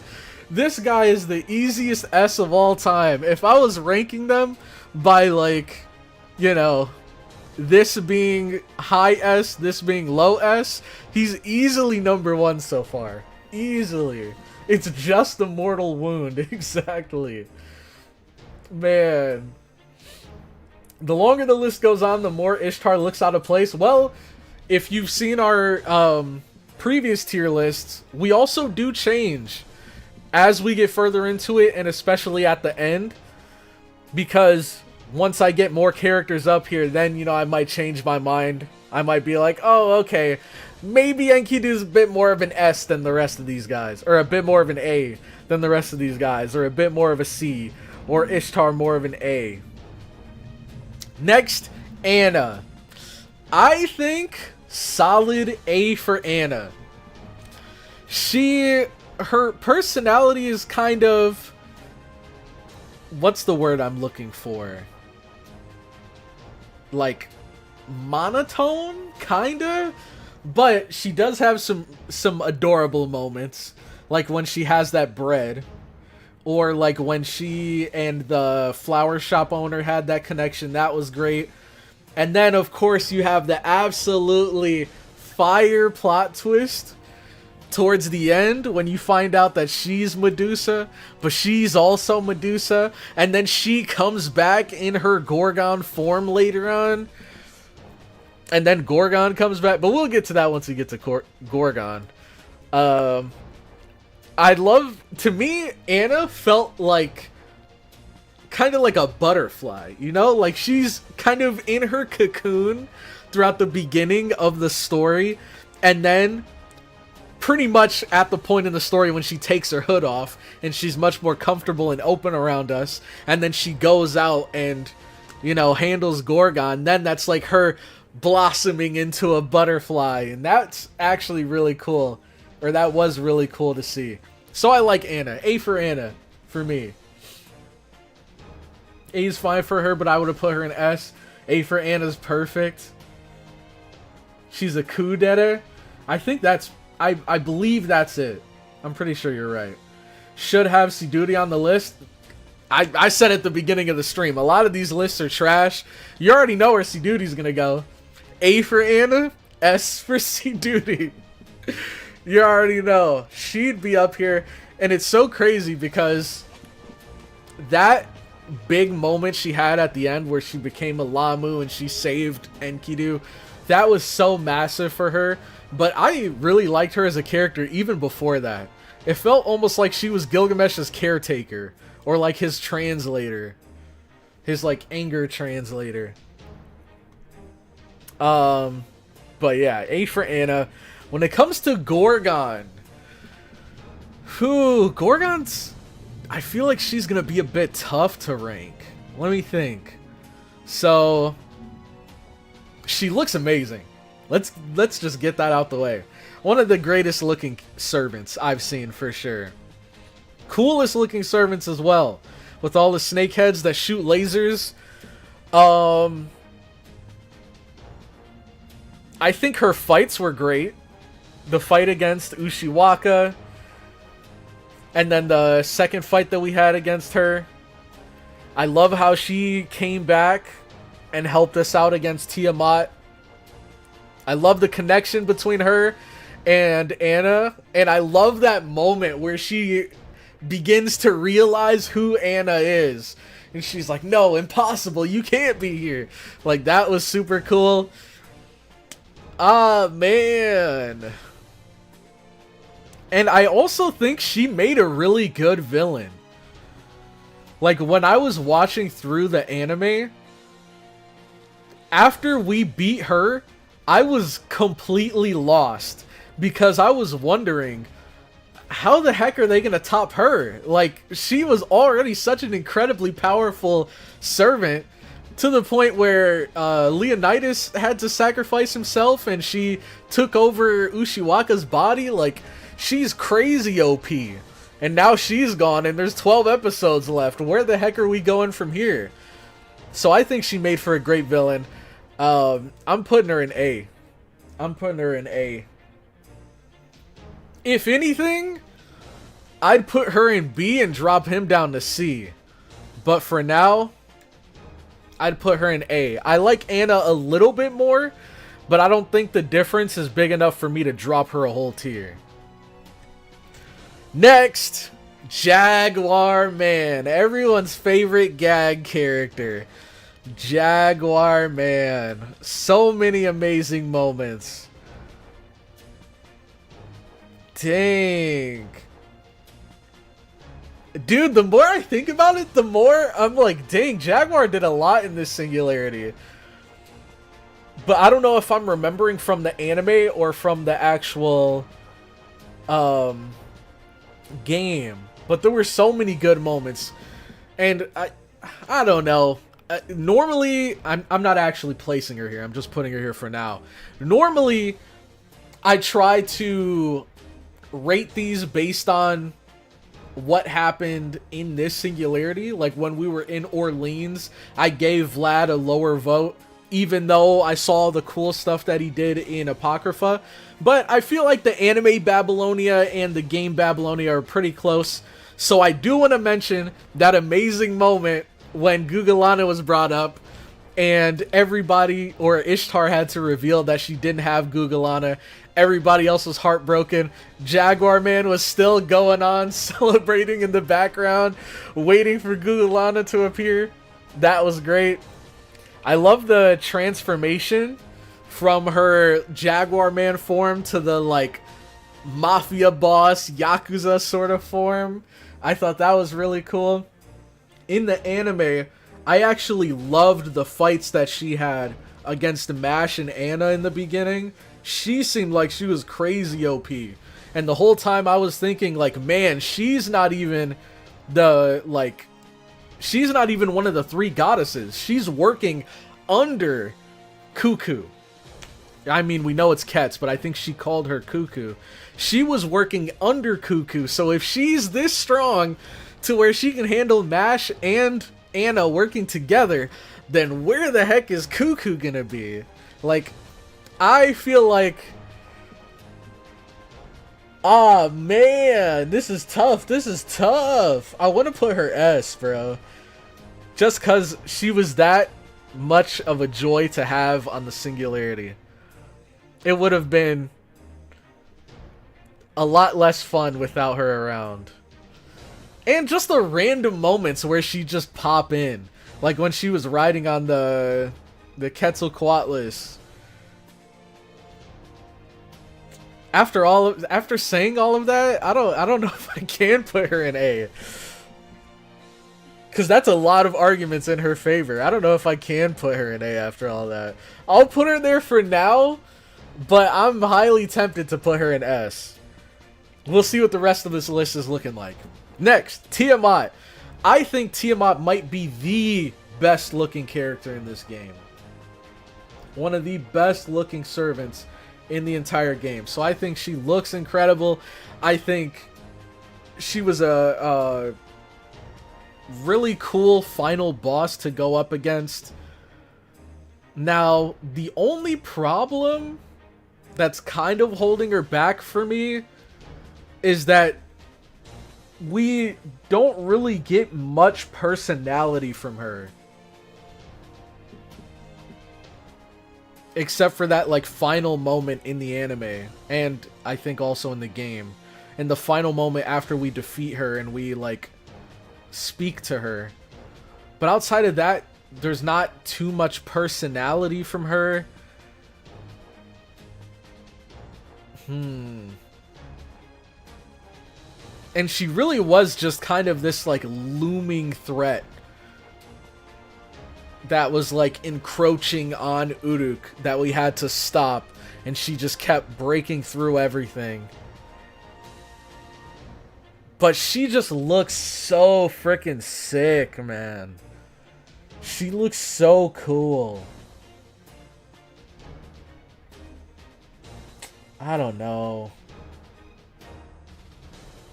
God! If I put her here, it would be pure bias. Which I did do for Kets, but this list is also looking a bit top-heavy. So, I think I'm going to dial my bias back a bit, at least when it comes to how much I like her. And focus and take more into account like what she actually did in this Singularity. And if I put it that way, she didn't do a whole lot. Like, I mean, obviously she did a lot. She destroyed a lot. But I mean, like, directly, what are accomplishments, direct events, I guess, that she's created or participated in? And there weren't too many. I don't know. I'm feeling B. Even though, if we were talking servant Tiamat, S. But this form of Tiamat, I'd probably put B. We'll get some bottoms soon, don't you worry. You know, Crow, there is some servants that Gilgamesh summoned alongside Ushi, Benkei, Leo, and Merlin. Yeah, I do remember him mentioning them, but I wish we could have seen them.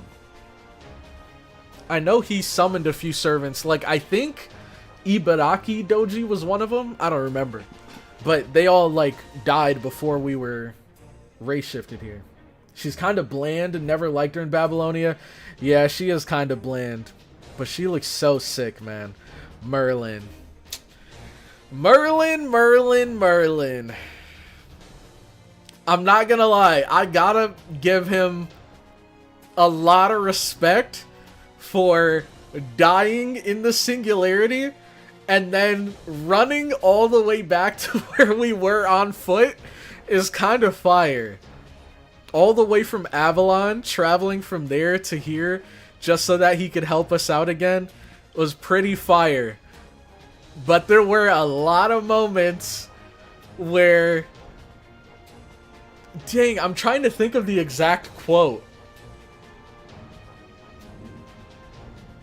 Crap. I don't remember. Maybe you guys remember, but I think there was a moment in the Singularity where he was like, alright, I'll handle these guys. And then he, like, got some more information, and then he was like, oh, protect me. And he, like, immediately backed down. I don't remember the exact quote that he gave, but there's a lot of moments that I can give him props for, but there's also a lot of moments that I can be like, really, Merlin? Really? Um, I think A. High A. Now that he's here, I feel a bit more comfortable putting her in A. But we'll continue. Let's see what you guys are saying. The Dick Mage. Merlin S. Merlin A. Merlin is low A tier. He trolled Kets. You have to, you need to have balls for doing that. That is true. That is true. But did you not enjoy those moments? Exactly, exactly. Those were enjoyable moments. You're not wrong. He is a scumbag, but we enjoyed those moments. Merlin is kind of a hack, but he's our hack. Exactly. Now, Gramps. Gramps. I feel like this might be biased, but I feel like I gotta put him in S. I think it's cool how he's kind of been helping us. Well, first of all, I think the coolest fact is the fact that he came over from our encounter with him in Camelot. So us meeting him in Camelot and our interaction with him in Camelot led to him carrying over and helping us in Babylonia. I think that's super sick. I love how he's been helping us along our entire journey by disguising himself as the dumpster sage, and then he gives us the advice that I failed to follow every single time for the 3 goddesses. And then when we get brought into the underworld, he saved us from the underworld and helped to bring us back. And then in the final battle, we could not have defeated Tiamat without him putting the concept of death on her, which is so fire. Just even the thought of someone being capable of doing that, being able to apply a concept to you, is so sick. So, I'm giving him S. Let's see. You can't have him over Merlin for this singularity? Nah, I can. I definitely can. Because he... Bro, number one, how cool he is. The aura he has, I like him very much as a character. With Merlin, he's cool. Merlin's cool. But this guy is badass. Definitely. And when I was watching through the anime, I can't describe the thoughts going through my head when he used his noble phantasm on Tiamat and gave her the concept of death. This was a unkillable being that we were going up against. We had 0 chance of defeating him. Then Gramps comes in, basically snaps his fingers, and he's like, alright, you guys got it from here. You can kill her now. Like, what? What? How? Like, bro, that moment just truly opened my eyes to how big the gap between servants can truly be. Like, on one end, you have Benkei, and then on the complete other end of the scope, you have guys like him. That is just so insane to think about. Alright, I already see somebody giving a rating for Aresh, so let's get into it. His appearances as Zyusudra were awesome. Exactly. The dumpster sage.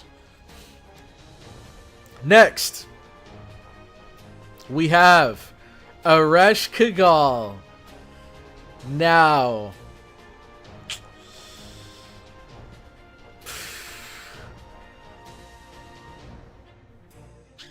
I'm not gonna lie, bro. I'm not gonna lie. As much as I love Aresh, I think she didn't have as much screen time as I would like. She did kind of have her own little portion dedicated to her, but no, because then she also did have the moments where Ishtar would kind of transition into her. Like, she would take over Ishtar's body. That was really cool. In the anime, I didn't know what was going on there. I thought Ishtar had 2 personalities or something. So, that was really cool. Our whole journey into the underworld, fighting against her, finding out just how tragic of a situation she's really in. Like, finding out about her past and stuff was super cool. fighting her was super cool. Her opening that giant chasm into the underworld to trap Tiamat was super cool. Her revealing to us that the giant hole that swallowed Uruk was already being planned before we even... That was amazing. That was amazing. When she said it'd take like 10 years for her to open up the... Like, basically to open up that chasm. But because she's already started, there's only 3 days left. That was amazing. She had a lot of adorable, like, tsundere moments. But... I don't know if I can put her in S, man! I don't know if I can.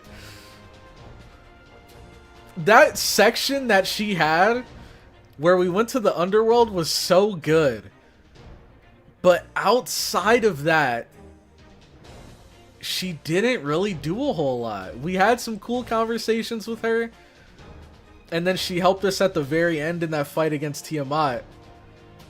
I think I'd probably just give her high A above Merlin. Now that I'm looking at this list, how we have it here, I think I might bump Gorgon down.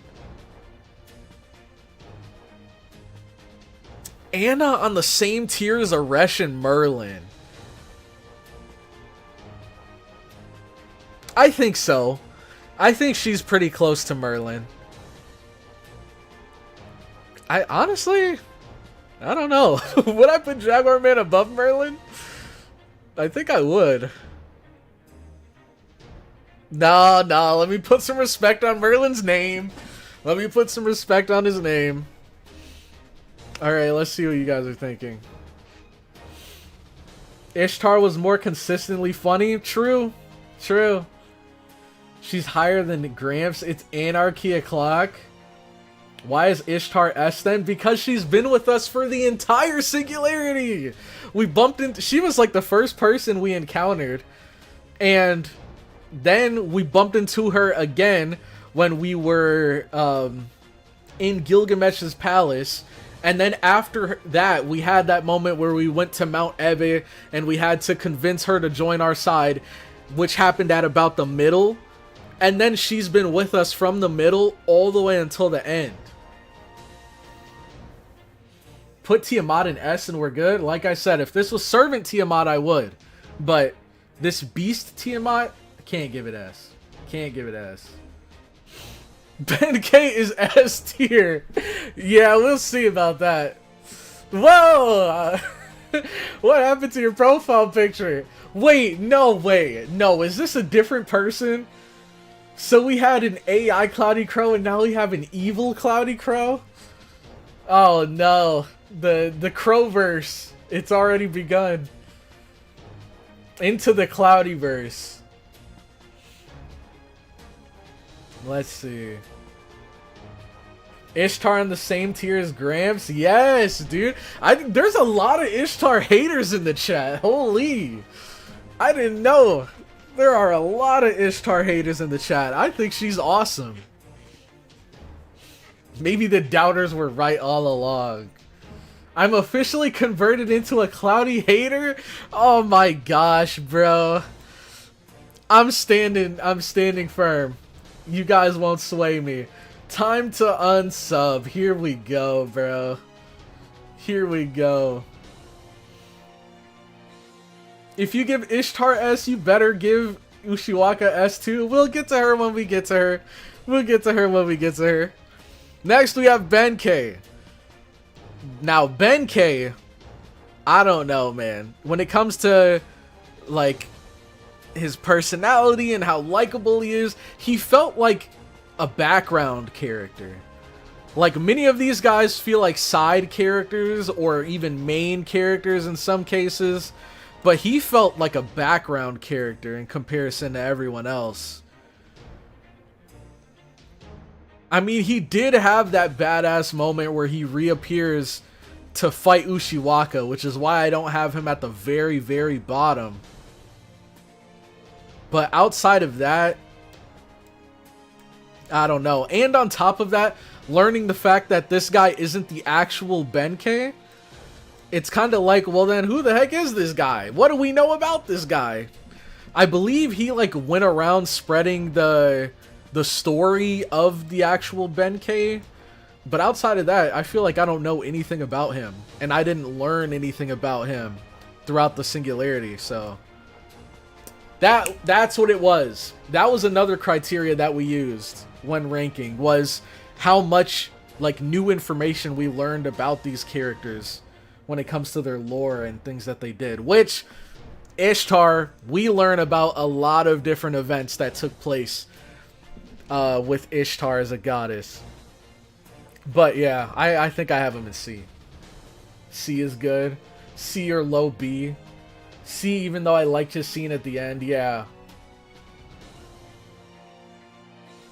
Mash is B at best. Mash is Mash tier. Mash is Mash tier.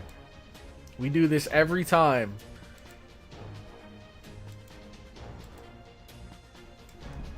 Let's do this. Mash tier. We'll make it purple. Now, normally, when we do these tier lists, we have the Mash tier at the bottom, and this is just to represent, like, we can't really rank her because we haven't seen the full picture of everything that she's done, right? It's like an ongoing story. So since her story isn't complete yet, we can't really rank her. Now, if we're talking about after Solomon, then she's like up here with all of these guys. I'd even put her over Gilgamesh. Like, Mash is a real one. Mash is a real one for sure. But for the sake of this being a Babylonia tier list, we'll just keep her in Mash tier. Achilles! Achilles wasn't here for very long, but for his time that he was here, he gave us some wisdom. He had an amazing final stand against Gorgon. His lessons that he taught not only us, but also the soldiers, carried on even after his death. Like, his death was so impactful, I feel like I have to put him in A. And even while he was here, he was just such a cool, like, great person to be around. He was a vibe, man. He was a vibe. Oh no, I did it again, didn't I? I did it again, didn't I? Achilles. Bro, I don't know why I always mix them up. Achilles and Leonidas. Leonidas is A tier. Leonidas is A tier. You dare defile his name like that? Hey, both of them are badass, alright? Both of them are badass. So I'm not too mad about mixing them up. But Leonidas is what I meant. I'm giving him A tier. I'll put him right here in A tier. Next, Ushiwaka, S tier. No questions about it. Ushiwaka's an easy S tier. Especially from the game version. Because in the anime, I don't think we had that moment where we got to... Like, I'm trying to think of the exact words. Shoot, I think it was when Ushiwaka was talking to Benkei, and Benkei was talking about how she... No, it was in Solomon. That moment in Solomon where we see Ushiwaka and Benkei's talking about how she came here to, like, apologize to us, or, you know, because she felt bad about how things ended in Babylonia. I thought that was super cool. But Ushiwaka, just such a cool character, just like Achilles. Super fun character to be around. I love that, like, standoff that she had against Gorgon, and then we thought that she died, and then she came back as this, like, evil form and gave us a bunch of trouble, and we got to see, like, the true capabilities of what she could do. That was cool. But I love Ushiwaka. Definitely S tier for me. But now we get to the question. Man, I feel like she's an easy S tier, But bias aside, if I think about it, can I really put her a whole tier above Aresh? Dude. This is tough, man. I kind of... A part of me really wants to stand on where I have her now. If she had more screen time, I'd easily put her higher.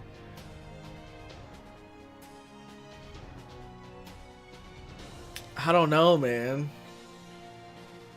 I don't know. But, hold on. Let me... If I can recall this happening correctly, then I might have to bump her up. So, after we brought Tiamat into the underworld, and we were fighting Tiamat, did she buff us? How's Ushi a tough call? Ushi isn't a tough call. Ushi isn't a tough call at all. I have her in S easily, and she's staying in S. The question is whether we move Aresh.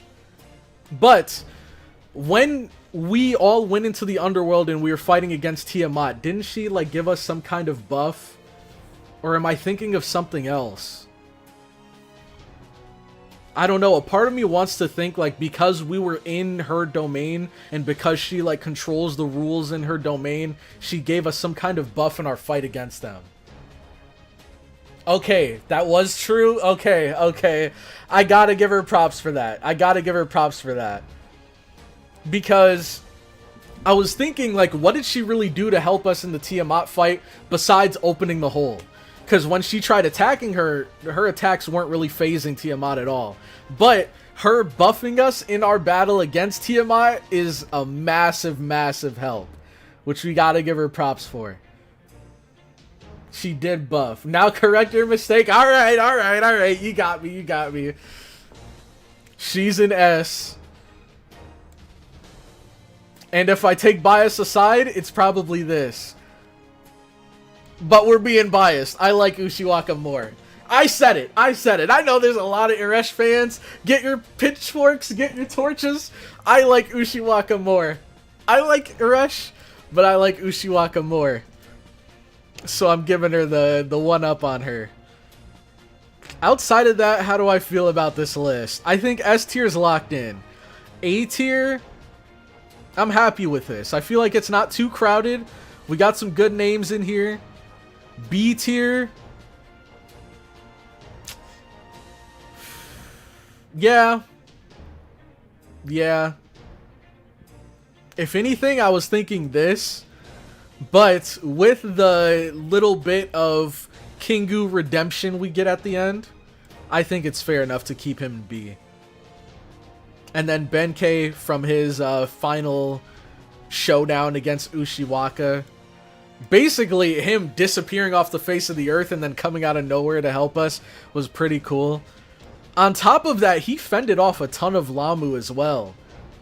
There was a moment where we were being surrounded by Lamu, and then he came in to help us, basically told us to go on, and then after that, he comes on to fight against Ushiwaka, which obviously implies that he handled all of those Lamu that were there. So, props to him. But, you're staying in C, buddy. You're staying in C. So this is our Babylonia tier list. I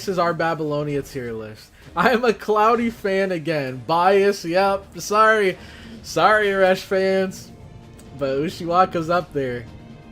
You pass, at least for correcting your mistake. Hides pitchfork. I appreciate it. Aresh sacrificed herself to help us, and the useless Google-analyst goddess is above her. Oh, alright. Moving on.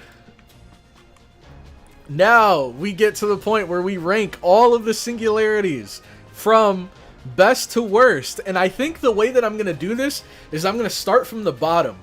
So the first one, Fuyuki City. We're going to put it here. And then once I get to the next one, then I'll think like, is this above or below? It's above. And then I'll work my way up that way. So, Fuyuki City. The shortest singularity out of all of these. My biggest gripe with Fuyuki City is the fact that we're basically dropped in the middle of a Holy Grail war, or kind of the end of a Holy Grail war. And there's all of these servants obviously fighting for the Grail, but we only see like three of them or four of them. And I believe there's even a servant that is like, that's never been confirmed. I think people said they believe that it's this servant, but I don't know if they were ever confirmed. Regardless, if we actually got to see and interact with all of these other servants, that would have been cool. But we didn't really do a whole lot in Fuyuki City. Besides, oh, Olga. We did get the Olga death. We did meet Lev Laner. And that's where he revealed that he was a demon. Or I don't know if he revealed that he was a demon, but basically revealed that he was evil. We did get the cool Caster Cucullin moments, but not too much happened in Fuyuki City. Now Orleans. This is really going to be testing my memory. So any of you guys, feel free to explain things that you liked, or, well, you don't have to explain, but you can just note things that you did or didn't like about these singularities, just to kind of refresh my memory, because I'm not going to remember every single thing, especially going all the way back to Orleans. Now, I loved the plot twist in the end. Ooh, minus points for the Altera appearing at the end. That kind of felt like a last minute scramble to wrap up Orleans. But I love the plot twist at the end where we found that Jalter wasn't actually the final boss. Jalter was actually summoned by shoot, what is his name? By Gil. That was cool. I love the constant, like, the parallel between regular Joan of Arc and Jalter. I thought that was really cool, how Jalter was basically a representation of where Joan of Arc would be if she didn't forgive humanity for what they did to her. That was really cool. When it comes to the characters, shoot, I don't even remember them all, but we did have that great speech from Mozart. We did have Marie Antoinette. We had Marie Antoinette, who not only had a respectable sacrifice moment, but also had a lot of, like, great fun moments. Like, what's up, my homies, as an example. We had George here, which was great. I like how they assembled all of the Dragon Slayers. That was really cool. Ooh, minus points for Wyverns. Not gonna lie, gonna have to subtract some points for Wyverns. Let's see. Chat immediately needs to correct Cloudy's memory. On what? Oh, Altera Septum. Altera Septum. Okay. Altera was Septum. Okay, my point still stands. We're just going to put that for Septum and not Orleans. So overall, I think it's kind of a no-brainer. I'll put Orleans over Fuyuki City for sure. I like how they assembled the Dragon Slayers. I like how it was a little bit annoying gameplay-wise, but I thought it was kind of cool how Siegfried was, like, weakened in the beginning, and then he got healed up, and he, at his full strength, was able to deal a sizable blow to that dragon. I think he even... I don't remember. Did he take down the dragon?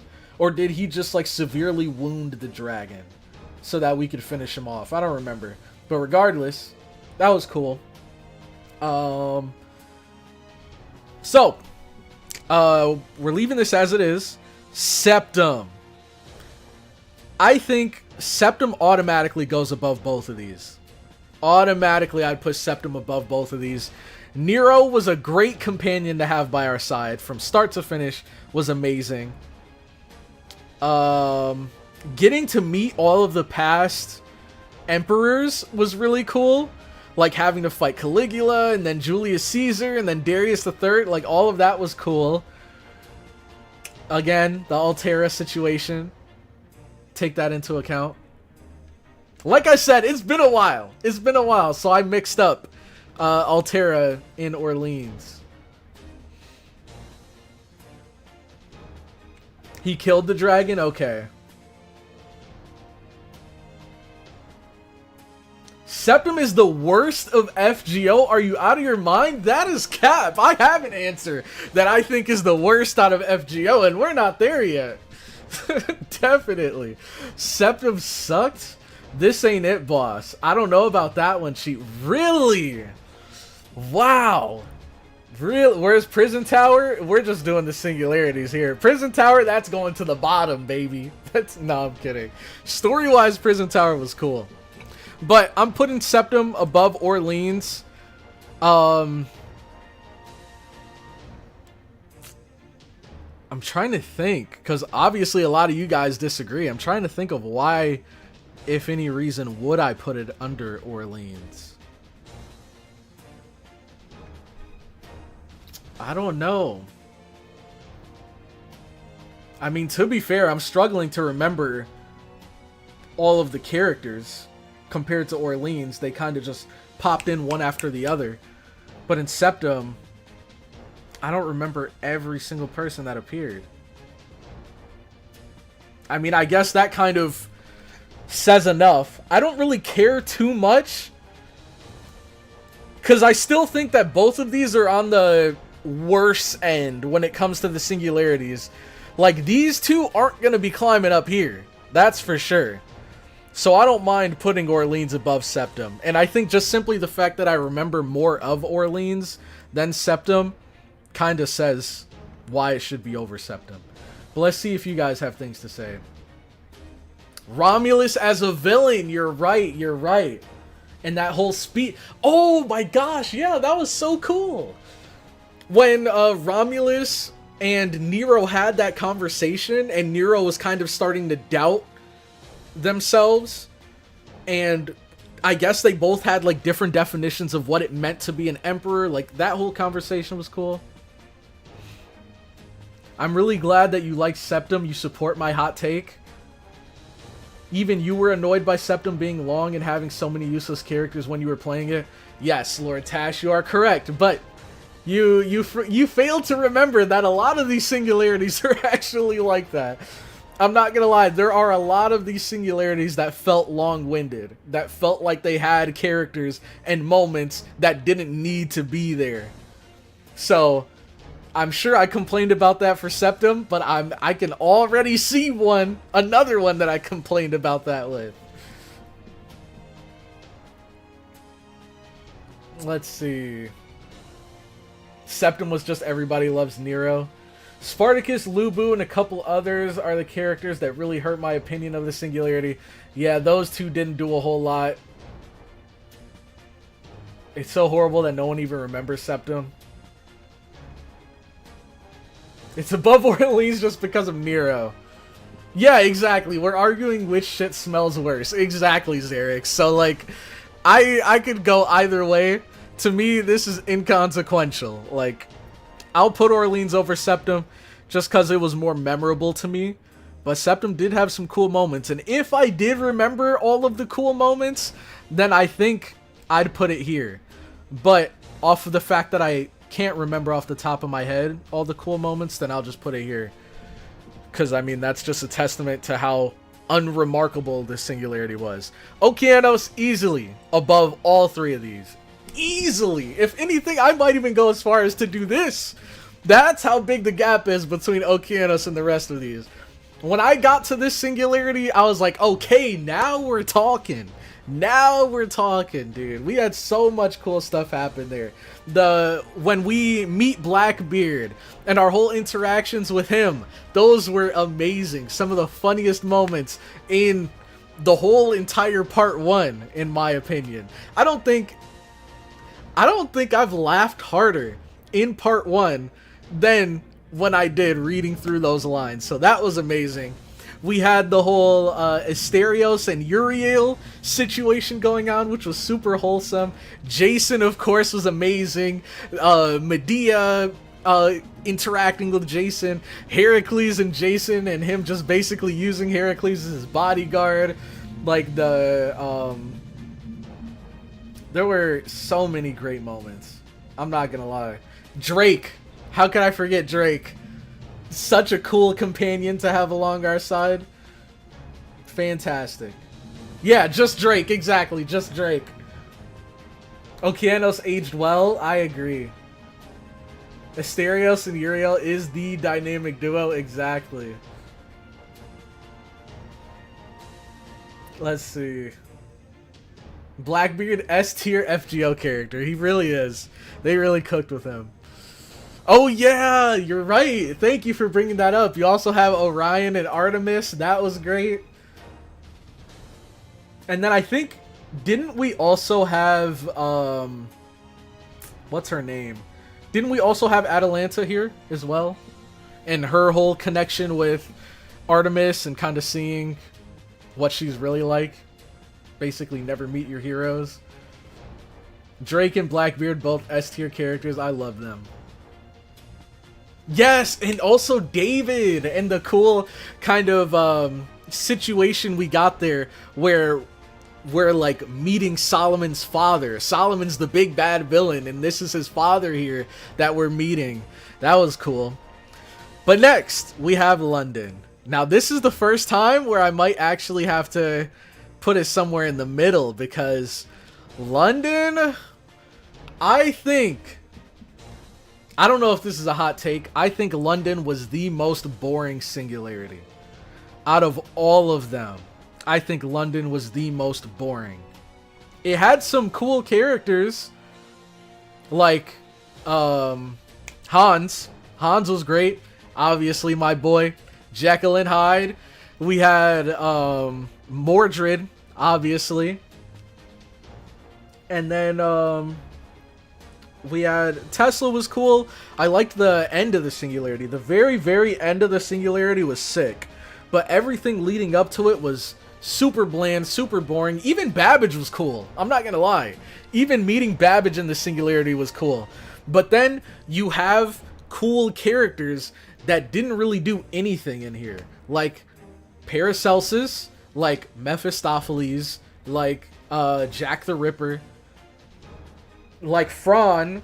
Fran is a great character that didn't really do anything in London. So that sucked. I think the lore behind Nursery Rhyme was really cool. And learning about that was super cool. How she's like a living reality marble or something like that. That was really cool. But my biggest gripe with London, and the reason why I'm going to have to put it at the bottom. Not the bottom, but I'll put it under all of these. The reason why is because it felt like there were so many moments where they were saying a whole lot of nothing. Like, I understand that there was very important lore that they were giving us, but putting those little nuggets of lore inside of these massive stretches of dialogue just made it so unbearable to read through.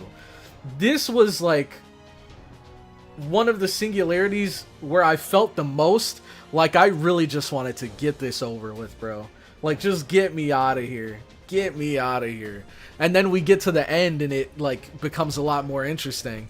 But in that like middle section, I was like, Jesus, bro, they are just yapping. Like, why is it taking so many words to get to the main point of what you're trying to say? Sherlock shows up in Camelot?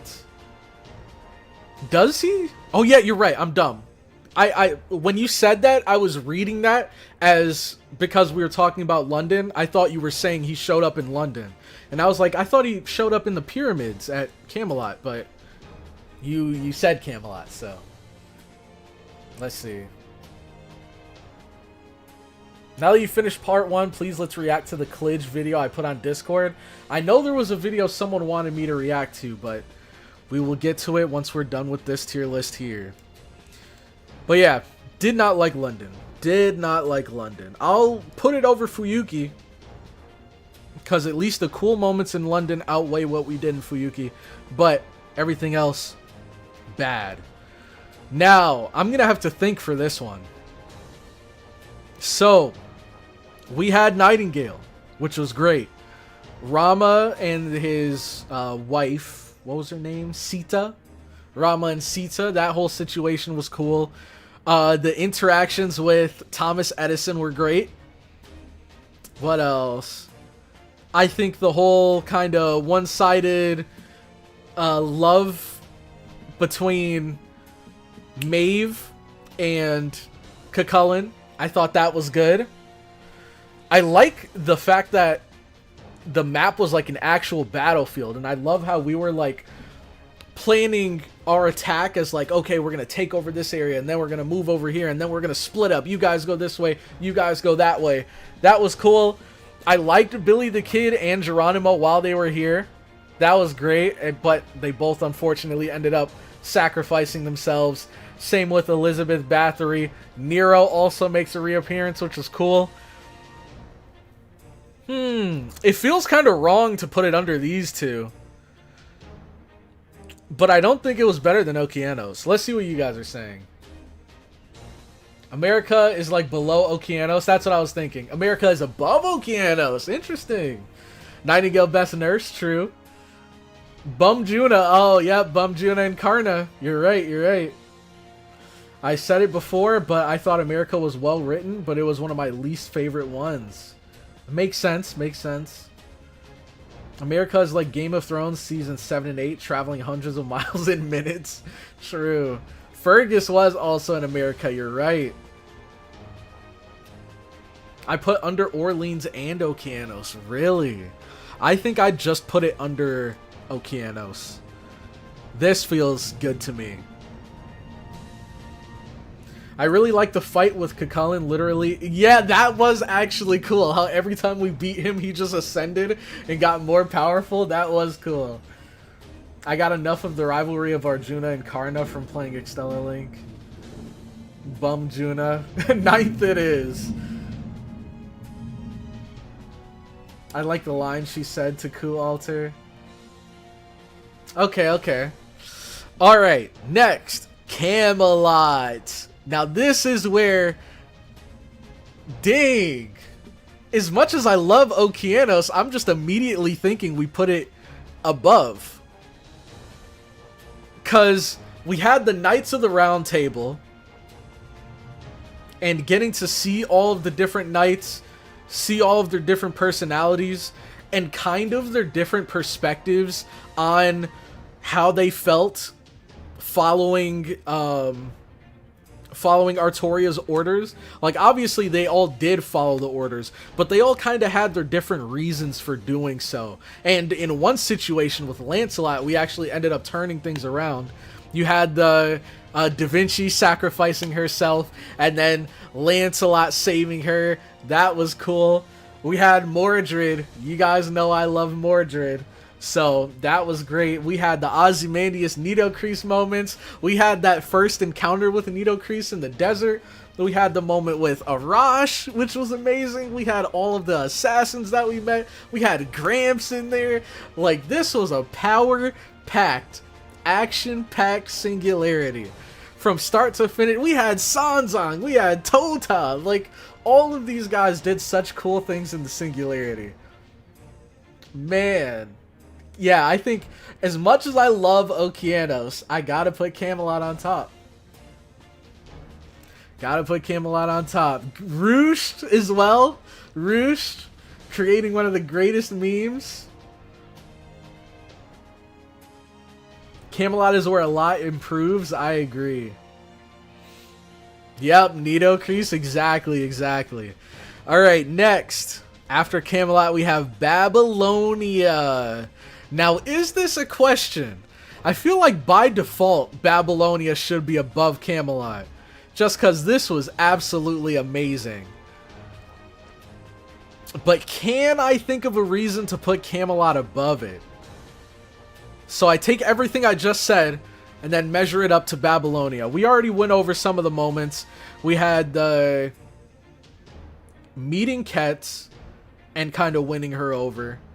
Meeting Ishtar, winning her over. The Gilgamesh moments, the Sidudi moments. Anna's like big shining moment at the end.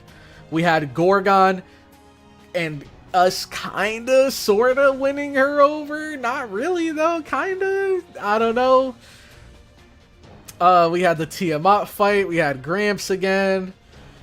I really like Babylonia. Jaguar, man. I think I just have to put it in. I have to put it above Camelot. Because, like, it feels like the stakes were raised higher than they ever were before. Because this was our first encounter against a beast. Like, we thought Gorgon was the final boss. And in my mind, Gorgon would have been around the same threat level as Artoria here.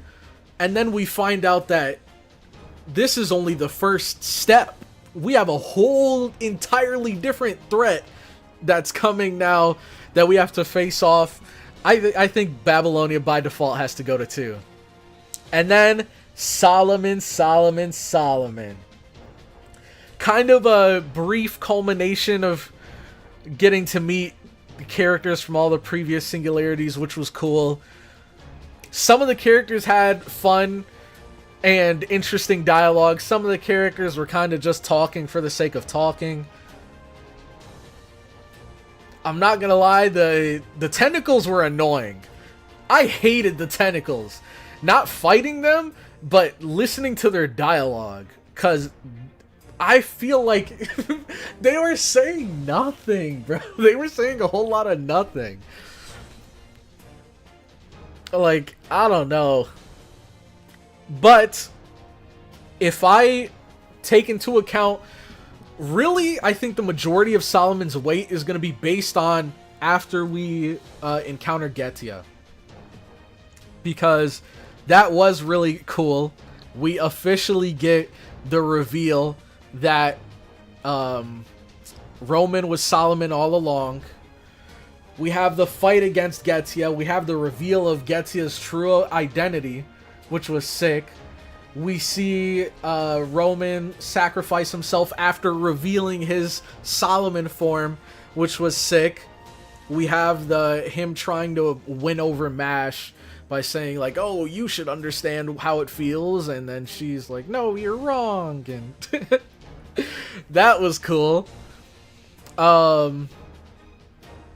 We had the final battle. I feel like it was conveyed, but I feel like it was done better in the anime when we see the final showdown between Goetia and I was about to call him Ritsuka. Fujimaru. Ritsuka is his name, but Fujimaru holding the shield, fighting against Goetia. That was sick. I also loved seeing him use the suit to, like, summon servants. I think that was really cool in the anime.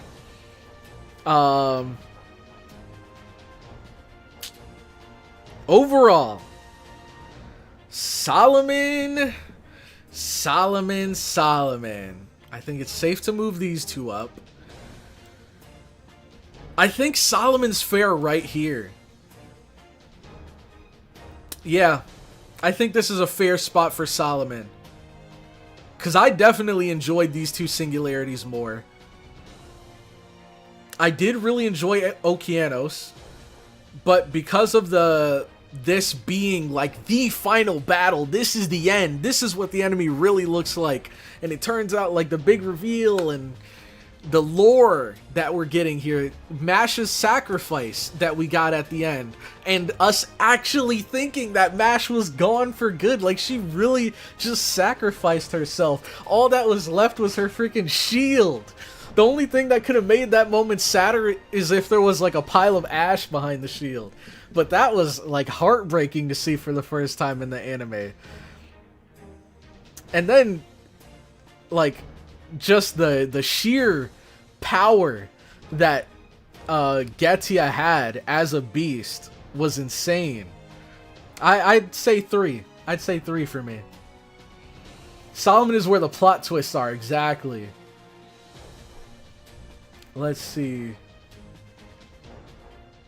The shield standing after she got a rate. Bro, they knew how to hit us in the fields.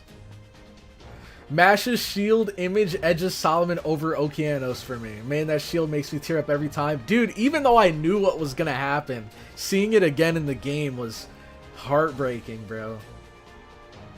Mash, yeah, Mash's sacrifice. If you liked Okeanos, then you'll definitely like Okeanos 2 in part 2. Let's do it, man. Give us Okeanos 2.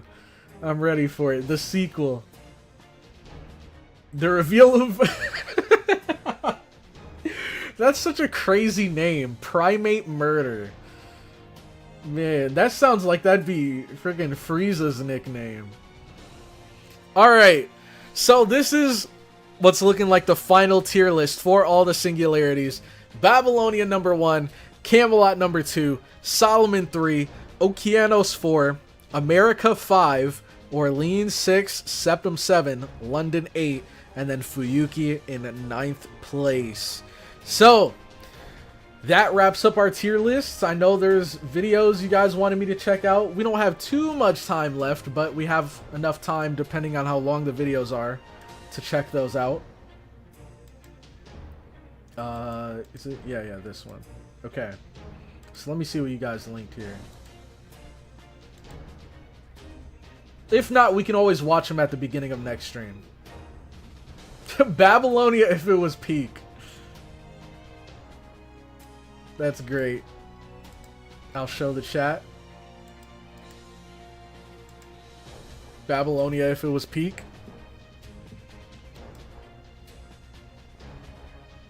So, let's see. This video here, Memory of Grand Order. Okay. Anything else? Where's the video you wanted me to watch, Arnaldo? Explaining the first 7 FGO singularities from memory. Okay, how long is this one? Okay, 14 minutes. Well, perfect time for it, and it's short. I don't know if it's short compared to chat standards. I would be fine with checking this out at the beginning of next stream. We can definitely do this, but I'm gonna leave it up to chat. I'm gonna let them vote, because I don't know if everyone cares for me to watch this, but I definitely don't mind at all if it's what you guys would like. So for now, it looks like we're just gonna wrap things up with this. Actually, I'll do a poll right now, just to gauge where you guys are at. So let's see what the name of the video is called. Explaining the first 7 singularities. I think there's a word limit. Watch.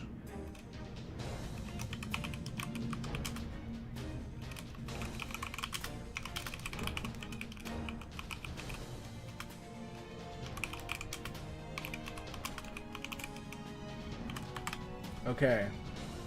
Boom. There might be a typo because I was kind of rushing, but I'll gauge what you guys think there. And then in the meantime, let's check out this video. So, Memory of Grand Order.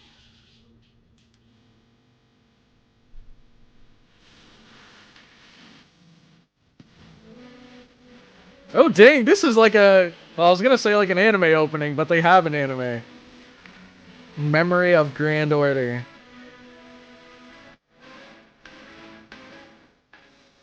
Dude, this is so fun.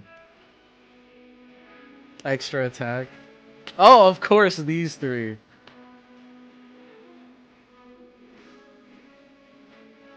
Dude, what the heck? This looks so fun. Sorry, let me rewind a bit.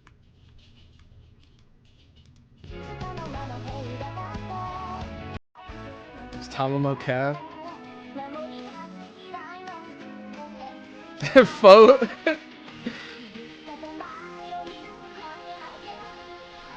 Oh, Roma.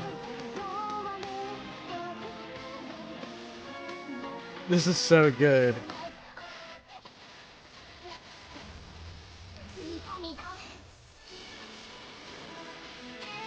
Let's go. I love how we're also lore accurate since we picked Goetia. Oh, here's everyone's favorite, Golden Boy.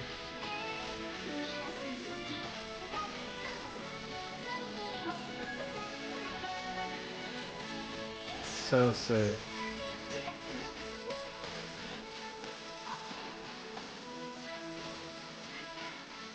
Oh, was that April Fool's?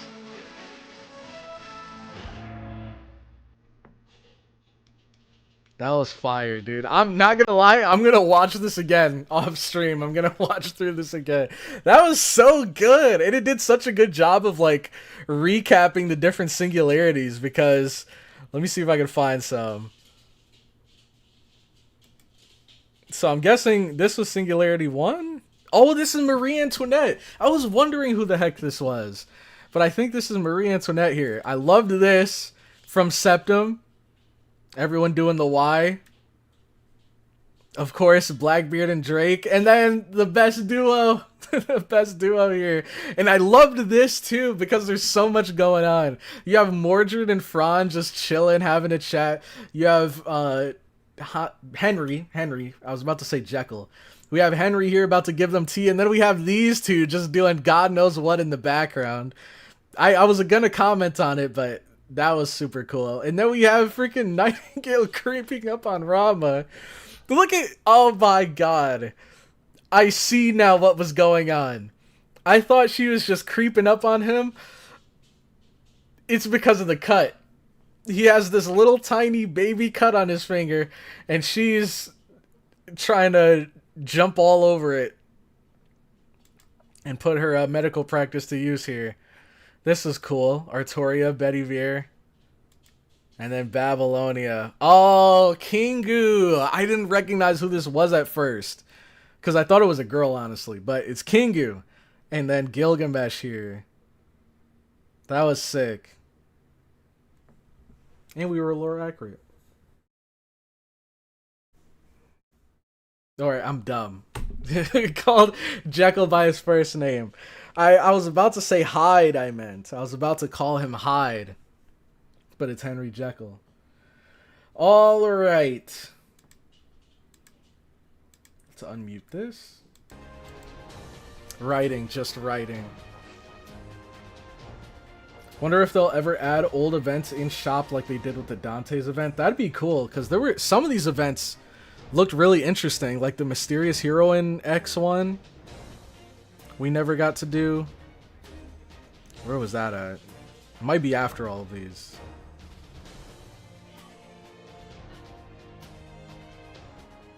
Yeah, the event that she's from. This event here. Is this Gouda? I don't know. Oh, you guys can't even see it. This one here. That's Gouda, right? Or is this something else? Alright, anyways. You are correct, Janice. We beat part 1. We finally done it. Next stream, we might check out some videos in the beginning that you guys recommended. But then after that, I guess the ball's in you guys' court. We can either jump straight into EOR or we can play whatever these events are that you guys wanted me to check out before that. Why does it say free? I didn't notice that before. Gouda. Saber Wars 1 was awful. Saber Wars 2 was amazing.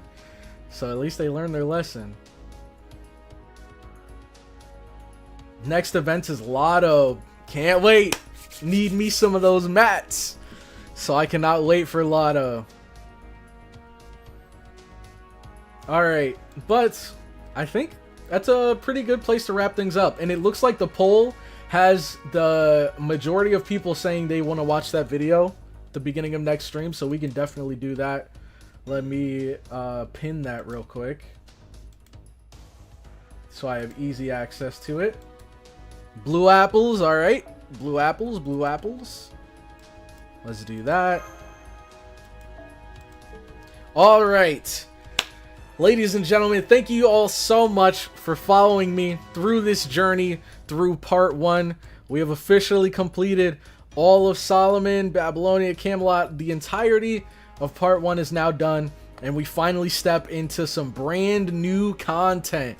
The pseudo-singularity, where we get to check out these 4, and then we get into the Lost Belts, the long-awaited Lost Belts. Maybe we won't have to wait till 2030. Maybe we won't.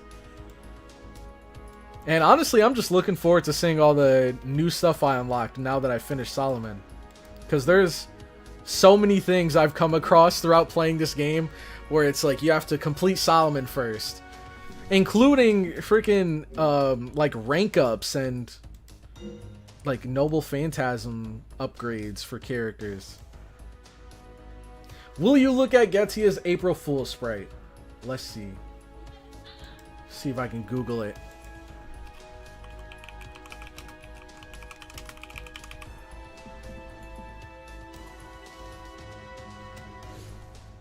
Oh my god. What? Why? Wait, so you know what? It's gonna be my personal headcanon that she ate the eyeball that was in here and just jumped inside. Oh, there's little controls! She's steering him like a mech? This is insane. Nah, this girl here, she is unhinged, bro. This girl is she is a menace. Gudako Grand Beast, the true villain. She was inside of Goetia all along. Alright. But, like I said, that, ladies and gentlemen, is going to be the end of the stream. Thank you all so much for stopping by. Let me get the music going.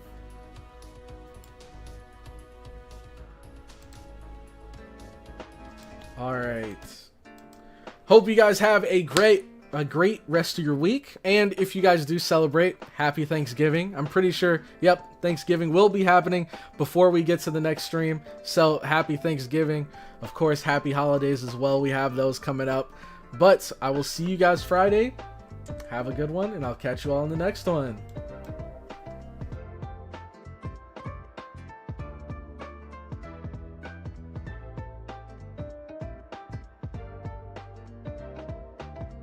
うむ